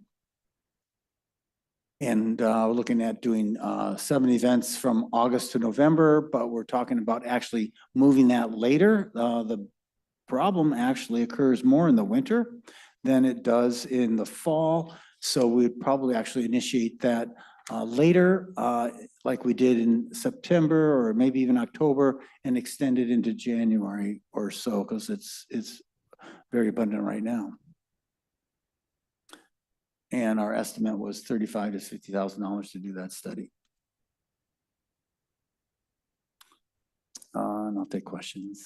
Thanks, Rob. And I think I would just add, staff is recommending Herrera's kind of additional studies later this year, because we think that it's very important to try and get some understanding about kind of what's happening on our shorelines as we're considering some of these more regional potential approaches that we may want to work with our upstream neighbors with, as well as some of the climate change impacts are just exacerbating these issues. I just don't want to be surprised with this spreading into some of these other areas where we've got our public parks, but also it is impacting, already impacting a lot of our residents and along these shorelines as well. So being able to provide some technical assistance and answers to help them figure out ways to manage these shorelines as well, I think is a critical step forward. So we're recommending these Herrera's plan as well. Questions, Councilmember Sassen? Thank you so much. I just wanted to follow up on Mr. Adamski's comments from earlier, because it sounds to me like the sensors and sampling are managed and extending the season is managed, but I am wondering about the possibility of communication with our sister cities, some kind of interlocal agreement where we're sharing both the burden and the information. Yeah, I just spoke with him about it tonight, actually, and I think it's a great idea. He actually did mention in his comments, but the city of Moses Lake is developed a citizen watch program, algae watch program there, where that's a very big lake in Moses Lake, and something like that would be very useful. It wouldn't have to be through the government, but it could be interested citizens that live on the lake that can report incidents of what they see, take photographs, do that in many other environmental things that I work on. And I think it's a brilliant idea. If it could be coordinated, it doesn't just happen though. So it would take an effort. And I actually think King County, if it was me, I'd be talking to King County, because this is not just unique to this beach. We've got Matthews Beach, we've got Jean Coulon Park, they've got lots of local beach problems that are having nutrient inputs from streams or other rivers and that are causing these accumulations. And I think a lot would be learned lake-wide if the county could, and by the way, they facilitate volunteer monitoring program in all their small lakes program, but not on Lake Washington. This could kind of be the Lake Washington volunteer monitoring program, but it's just an idea at this stage. Councilor Lucis and then Councilmember Shebnick. Yes, thank you very much for your presentation. Very insightful. One question I did have was, Richard, you had mentioned the potential spread of algae to parks. And just to clarify, are we seeing algae spreading over time, or are they just the seasonal blooms that keep recurring? I know we've had one closure related to cyanobacteria at Log Boom Park. I don't remember which year that was. But to my knowledge, we've only detected and confirmed the presence once, and it did result, I think we had put a closure up for a week and then it dissipated. But we aren't typically out there monitoring past early October.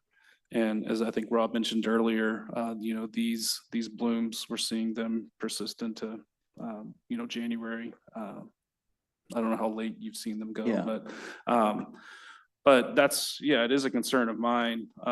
And we haven't seen it expanding into the parks consistently yet, but and the dynamics of the river and how those all interact probably have a lot to play with that. But I mean, it still is a concern, and that's why we want to get an understanding of how these these algae are growing and spreading, where they're coming from, so that we can develop some planning and management strategies. Thank you. One thing I'd like to add, Richard, is that we don't really understand very well about the growth, although the county's monitoring the amount of algae in the lake, but not how much blooms up and flows ashore and with the winds and all that variability. But a big factor is important is toxin production. That's not very well understood. So we used to have a lot more toxic algae in Lake Washington several years ago, and there were lots of beach closures, and you notice there hasn't been lately. The algae are there, but they're not producing, the ones that are there aren't producing toxins right now. But that could change tomorrow or next year anyway. But so it's very difficult to predict the toxin productivity in addition to the biomass itself. Yeah. Councilmember Shrubnik? Yeah, I definitely support the citizen monitoring. I think that's great. I would love for that to include that part of the river as well, that runs through our city. I know we don't have bandwidth to treat there, but I definitely think we should keep an eye on it. When it's busy, I know, I do understand that the main part of the channel is navigable, but you know, you're often seeing, you know, multiple watercraft, you know, trying to pass each other. And it, you know, when you have a very narrow channel, it's tricky. So that's one thing. And then I did have a question about the lily pads.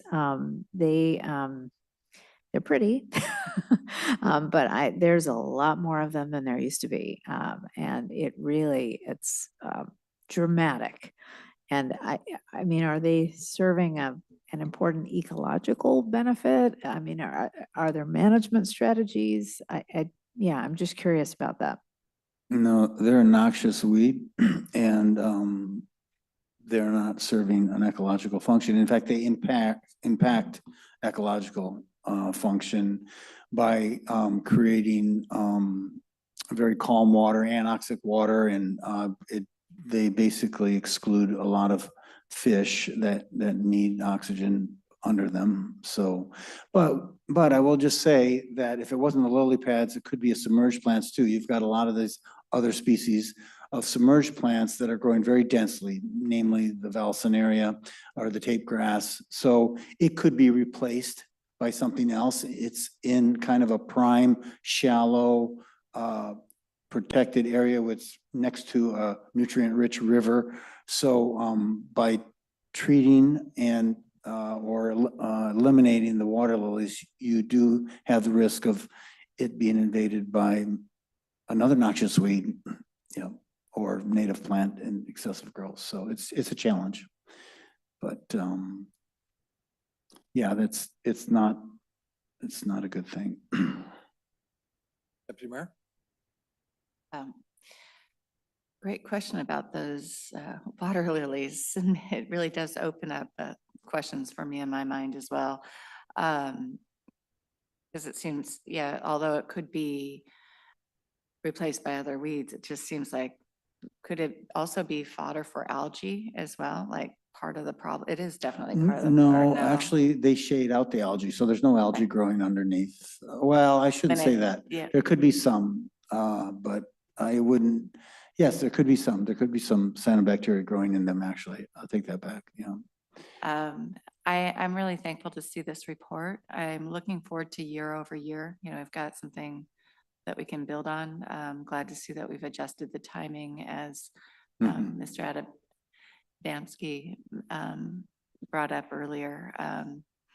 But anyway, the other part is, I think, creating that opening, working with King County and paying attention to, since we are like at the top of the river and the flow is there, you know, it'd be really interesting to find out if there is a downstream impact on our algae going beyond our area. Like if there's seeds, you know, I don't have the language, the scientific language. No, I know but what you mean. Yep. Partnering with King County and really drawing attention to what's happening here with our work could actually have a really big benefit to our region. So I'm thankful to see this. It's very informative, really That's all I have to say. It's just looking forward to more. I know that we need to do more. And it's a good start. Thank you. Any other questions or comments? All right. Thank you very much. Appreciate it.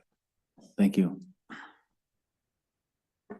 That brings us to, and I just want to time check with folks, it is 10:30. This brings us to our last item on the business agenda. We still have a small discussion after that. 2023 Greenhouse Gas Emissions Inventory Report presented by Environmental Services Director Richard Sawyer and Climate Action Plan Program Manager Nina Rasmussen.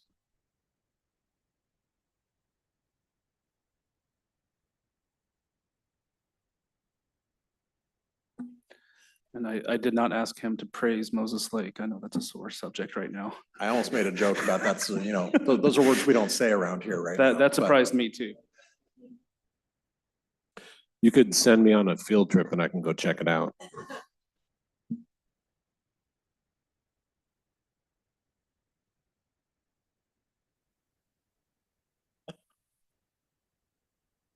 Good evening, Mayor and Council.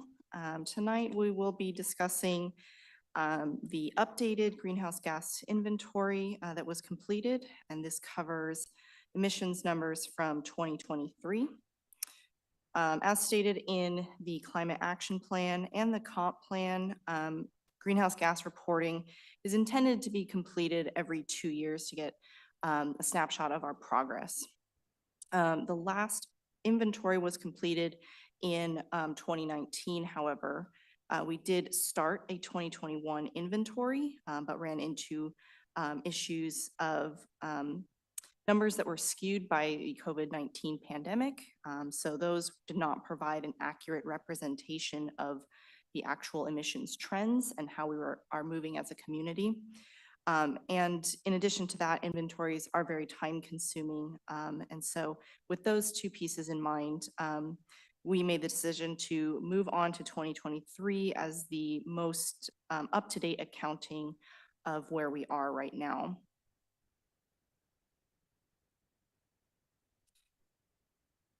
So to recap the report, we ended up with a total estimated emissions in 2023 of 144,491 metric tons of carbon dioxide equivalent. So the carbon dioxide equivalent is essentially one singular unit of measurement that is used to equate all the different gases that are measured in standard greenhouse gas reporting. Because these gases have varying warming potentials, this is a way for us not to be comparing apples and oranges, and it allows us to measure using, again, that singular unit. So from 2019, 2019 is our baseline as identified in the CAP. So we are basing our progress off of that. We have seen a significant reduction over that 4-year span of a little over 25,000 metric tons, or approximately 15% of our emissions. And from the chart, you can see that the majority of our emissions does come from buildings and energy at 57%. So this is everything from heating our homes and businesses to the actual production of that electricity from PSE. Another large portion is our transportation and mobile sources sector. So that is primarily on-road vehicles, which are tailpipe emissions on our streets. But a small portion of that is our non-road, which is typically recreational vehicles, lawn mowers, lawn equipment, construction. And I'll also jump back really quick to buildings and energy and note that residential energy plays the largest part in sort of the makeup of our emissions. Very small in comparison is the commercial and industrial sides. And then just a quick note on the other emissions. That's a little bit of a mishmash of everything else. So we have wastewater, solid waste, and then process and fugitive emissions are essentially escaped natural gas just through general use, as well as escaped refrigerants from appliances. Those are typically very high warming potentials, so even, slight escaped refrigerants end up with, higher impacts. Are there any questions here before I move on? Questions? Okay. And just a quick note as well, the breakdown of these emission sectors has stayed relatively the same from 2019. So just to give you an idea of how we're sort of tracking this alongside our population growth, we did see some population growth within that 4 years, about 3.9%. But even despite that growth, we saw our emissions fall and our per capita emissions fall. So per person, we were tracking emissions in 2019 of about 7.3 metric tons annually per person. And we're just under 6 for 2023. So we're definitely trending in the right direction as far as reducing on an individual scale as well as community-wide.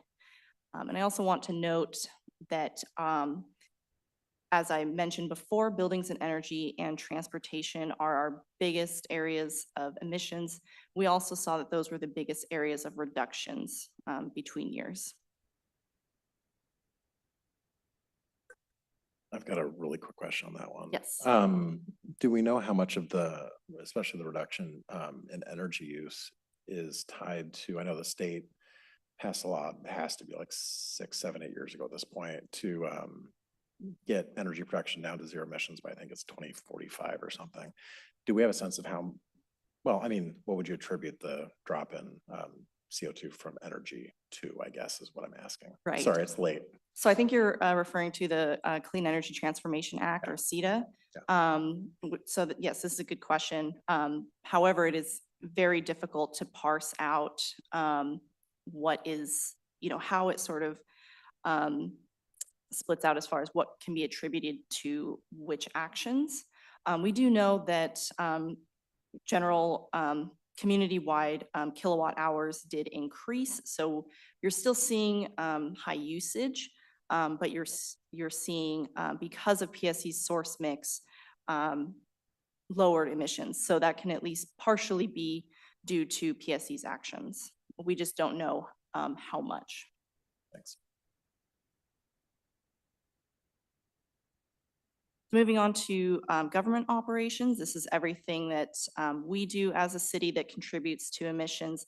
This is a subset of community-wide, so this is accounted for already in that other pie chart. But this just breaks down very generally our very small portion. As you can see here, it is 0.5% of Kenmore's total emissions.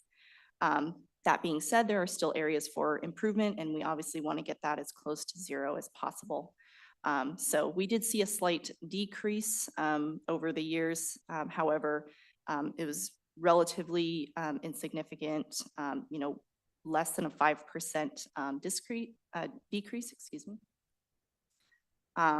And you can see that over 3/4 of our emissions does come from buildings and energy. So there's a lot of opportunity to start tackling that, especially streetlights, which I will get into a little bit later.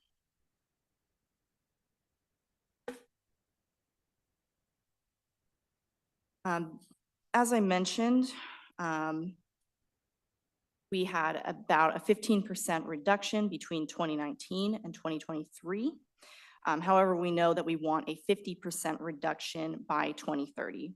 So that middle bar does show our current status, but that trend line shows us where we need to go. And if this were a linear progression, we would see that we would be slightly behind where we need to be. However, we can't assume that this will be a linear progress just because of different legislation and actions And so it is very hard to make an assumption on what shape that will take, essentially.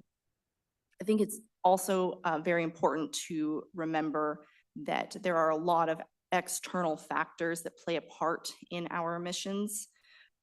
So that is, again, PSC's compliance with CETA if they're able to meet their goals. This is also federal regulations.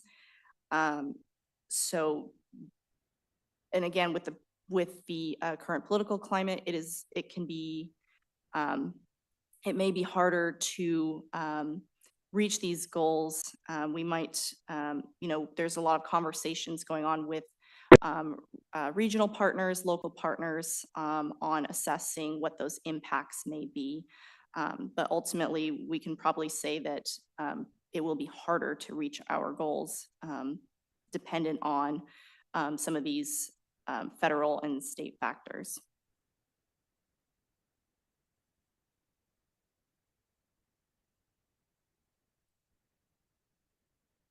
So I want to talk about what we are doing to continue progress in this area. So there are many different avenues that we're pursuing both this year and in years to come to make sure that we are sticking on the right path. As I mentioned, buildings and energy and transportation are the biggest sectors for emissions. And so those are also the biggest areas of opportunity for us. So a lot of our focus will be on programs and policies that focus on energy, specifically energy efficiency, weatherization, programs that promote renewables. For instance, we are doing a second iteration of Solarize Kenmore to help provide education and a discount to residents on solarizing their rooftops. We are also looking at installing more public EV charging infrastructure. So we are currently in the midst of the EV implementation plan, or excuse me, infrastructure plan. And so that will give us a good idea of the capacity and availability to place a lot of this charging in the public right of way. So we will have those recommendations to move forward with in the coming years. But as we know, EVs are not the only piece of transportation that we need to worry about. A lot of that too is just getting cars off the road, reducing those vehicle miles traveled. And so that comes with encouraging more bicycle use and different forms of transportation. I know there is bicycle mapping in the works, and we're exploring other avenues for how we might encourage or incentivize folks to use those different forms of transportation. And this all, of course, relates back to public education and really making sure we are out there encouraging folks to change their behavior and stick to it. With the passing of the biennium budget, that did allow for an intern to be brought on board. And so hopefully in the next month or two, we'll be able to get that position started. And that will really expand our capacity for getting out into events and other, working with businesses and schools and different organizations in order to really move forward with that public education piece.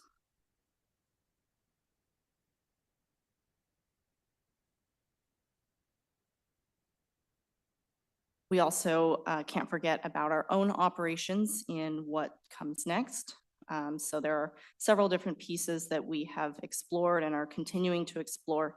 One of those being expanding our solar capacity on City Hall.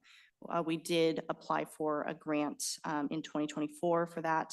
Unfortunately, Commerce got so many applications that it was very challenging and very competitive. So we did not receive funding for that, unfortunately. We will still follow up on that opportunity if it comes up again, or similar opportunities to make sure that that's not something that sort of falls by the wayside. In addition to that, I mentioned that streetlights are about half of our energy emissions on the government side. We know that we have roughly 1,000 halogen bulbs that need replacement with LEDs. That was also slated to be in 2024, but due to PSC capacity constraints, they were not able to replace those housings. So that is tentatively scheduled for this year, pending a conversation with PSC. But that will really help decrease our own energy needs by about 80%, really bringing down that government operational emissions piece. In addition, we are looking to transition the city fleet to electric. As I mentioned, we're working on the EV infrastructure plan. As part of that plan, our consultants are evaluating the best path forward to transition our fleet to all electric. And so we currently have 4 vehicles with a planned purchase this year as well. And of course, we will need added infrastructure for that, which we are working diligently on. And as you all know, the Public Works Operations Center has placed a lot of emphasis on energy efficiency design elements, as well as solar panels, and that will also support a fully electric fleet in the future. With all that being said, it is also important for us to communicate this progress to the public. And so we have just finished up a fact sheet that summarizes all the information in the report.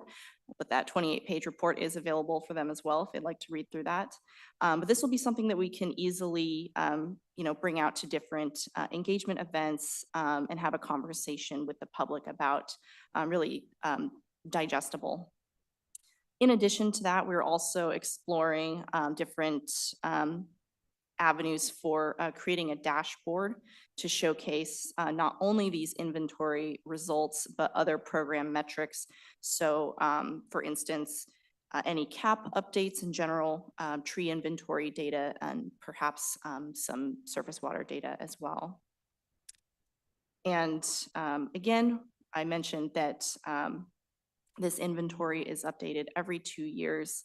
So we will have another chance to evaluate further progress when we look at the 2025 emissions numbers, probably starting next year. But again, with the time it takes to receive data from all of our sources, we're looking at a 26, 27 timeline on that. And with that, I will take any questions or comments. Questions? Councilmember Culver.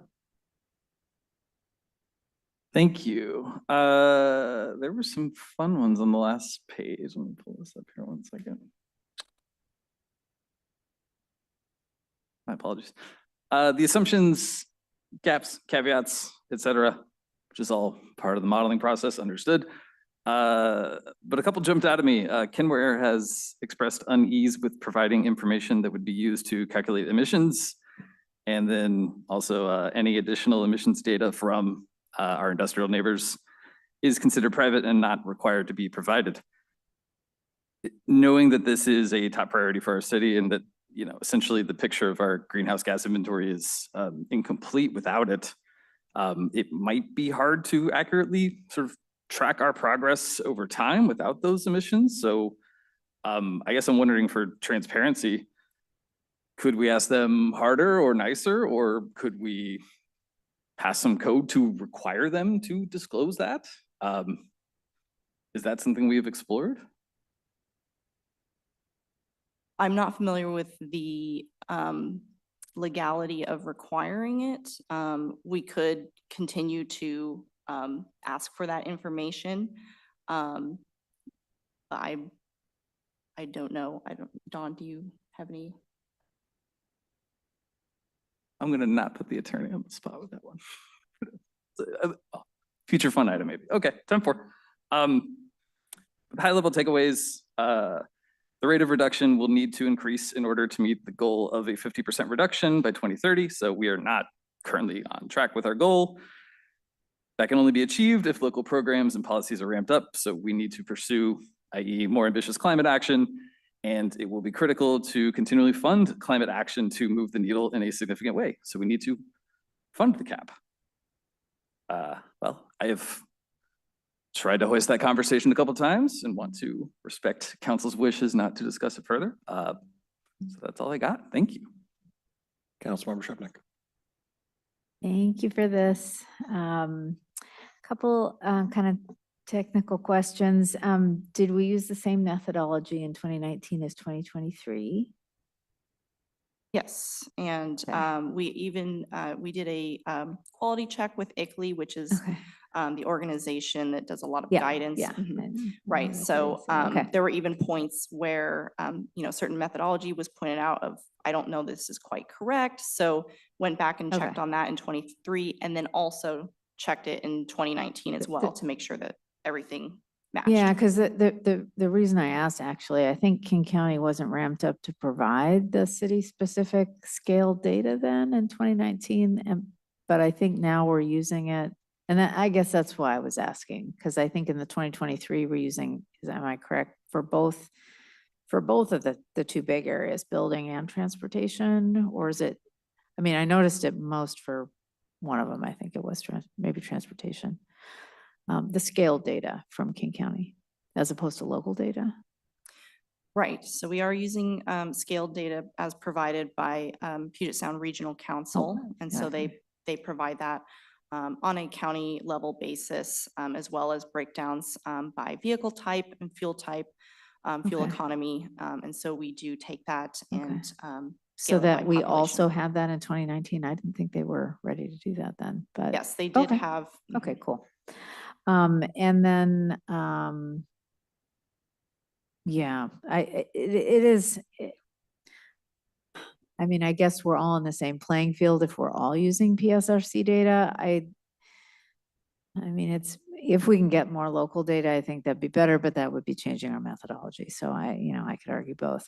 On page 18, it says, road emissions went down due to reduced VMT. But I'm pretty sure, and then it says, you know, that could be in part reduced due to electric vehicles. And those are actually really two different things, at least I believe from the state's perspective, that VMT is regardless of the vehicle type. They're just looking at literally reduced VMT. So it'd be great if there was a way, I don't know if there is, to parse that out. I actually think it's really important to parse that out. I don't know that, because vehicle miles on an electric vehicle is totally different, in my opinion, than a non-electric vehicle. So anyway, I don't know if there's a way to get that information and the rise of electric vehicle use in Kenmore, that kind of a thing. I know there's vehicle purchase information available, for example. And another point, it says transit data is unavailable for Kenmore. I'm pretty sure that is available. I remember doing phoning, you know, back in 2018 when I was first, you know, looking into this, and I can't remember if it was I think it was Metro Transit at that time, could actually provide city-specific transit ridership information. So again, if we can get local data, I really think we should try to do that. We've had several people comment on wanting to get Kenmore Air and Industrial emissions information. And I know in the report it says particularly the industrial complex has very, very low emissions as they relate to greenhouse gas. I'm not sure our public is satisfied with that, but so I don't know if there's a way to quantify that, even if it is low, sort of like the city quantifies our own emissions. It's super low. We understand that, but we're still trying to quantify it. And I think there are probably, I mean, in order to get to the conclusion that it's a very low amount, there's probably somebody that has quantified it, at least estimated it. And same with Kenmore Air. I think there's probably estimates of what they're contributing, which is probably very, very low. And then finally, related to the retreat, the mini retreat, I concur with Councilmember Culver. you know, I really want to see the plan and, you know, how that lays out and all the tasks that we talked about. If there's, I think we did have some discussion about, you know, hopefully getting more transparency around that. And I just want to thank you again for all your efforts, and sorry I'm being picky. I guess I feel strongly about a lot of things lately. Thank you very much. Any other questions or comments? All right, thank you so much. Really appreciate it. Thank you. Quick time check with folks. It is 10:55. That brings us to staff reports, city manager succession process, an item I was hoping to never have to see on an agenda. City manager. Yeah, thank you, Your Honor. So last night I notified you all that I would be taking another job with the aforementioned city. I mean, what were the odds? When has the word Moses Lake ever been mentioned in a Kenmore City Council meeting? Never, as far as I know. And it happened to be mentioned tonight. How strange. I did not prompt him or anything. But anyway, so my last day of employment will be March 23rd. My first day of employment there will be March 24th. So, and that's according to my contract, which requires that I give you all 60 days notice, which I'm very grateful for. In the meantime, I think you do need to be thinking about the selection process and recruitment for my replacement. And what I propose is that I prepare a memo with options for you to discuss at your February 10th city council meeting. And in the meantime, I've suggested that the mayor meet with department heads to get additional context between now and February 10th. So that's my report. And we'll have, like I said, we'll have a memo and a presentation of recruitment process options on February 10th. And looking at my staff, anything else for staff report? No. Okay, that's it, Your Honor. All right, councilmember reports and comments, and make it quick or we have to suspend a rule. Councilmember Culver. Oh, goodness. You don't have to, we can extend it, but. I got too much written, I'm sorry. Mr. City Manager, congratulations. Moses Lake has been doing big things. Looking forward to what you see there, and thank you for what you've done for Kenmore. Big shoes to fill with Rob's forthcoming departure, and it is also no secret at all that we have a bit of a rock star in Sylvie Lukash, and just showing my hand, I guess. If the questions boil down to, do we go with the award-winning leader with decades of municipal experience who literally teaches grad school classes on this, both nationally recognized and has hands-on driving a lot of our work here in Kenmore, so she's ready to hit the ground running? Or do we want to spend tens of thousands of dollars in the better part of a year searching for someone new that we have to interview and onboard and learn to meld with and hope for the best when we've already got the cream of the crop? As far as I'm concerned, that falls somewhere between a vote by acclamation and a great item for the consent agenda. So yeah. Moving on, an update from Snohomish County Council. They have delayed action on their amendment that would have encroached on their wetlands. I commend the letter that council did not object to sending. As they say, knowing is half the battle, so I'm going to give him his flowers. Salute to Councilmember Mead for finding out. It's not every showdown where it's master builders versus literally everybody in the community that ends with such a positive result, but hey, there we go. More cause for celebration with the unofficial ceasefire caucus. They made a deal happen. To be seen how lasting it is, but I'm a hope for some more good news there. And finally, I can't tell you how to vote, but you may have a ballot in your inbox, and I encourage you to vote. So that's all I got. Happy Monday. Councilor Marshall. Nothing to report, thank you. Councilmember Sassen. I also will pass.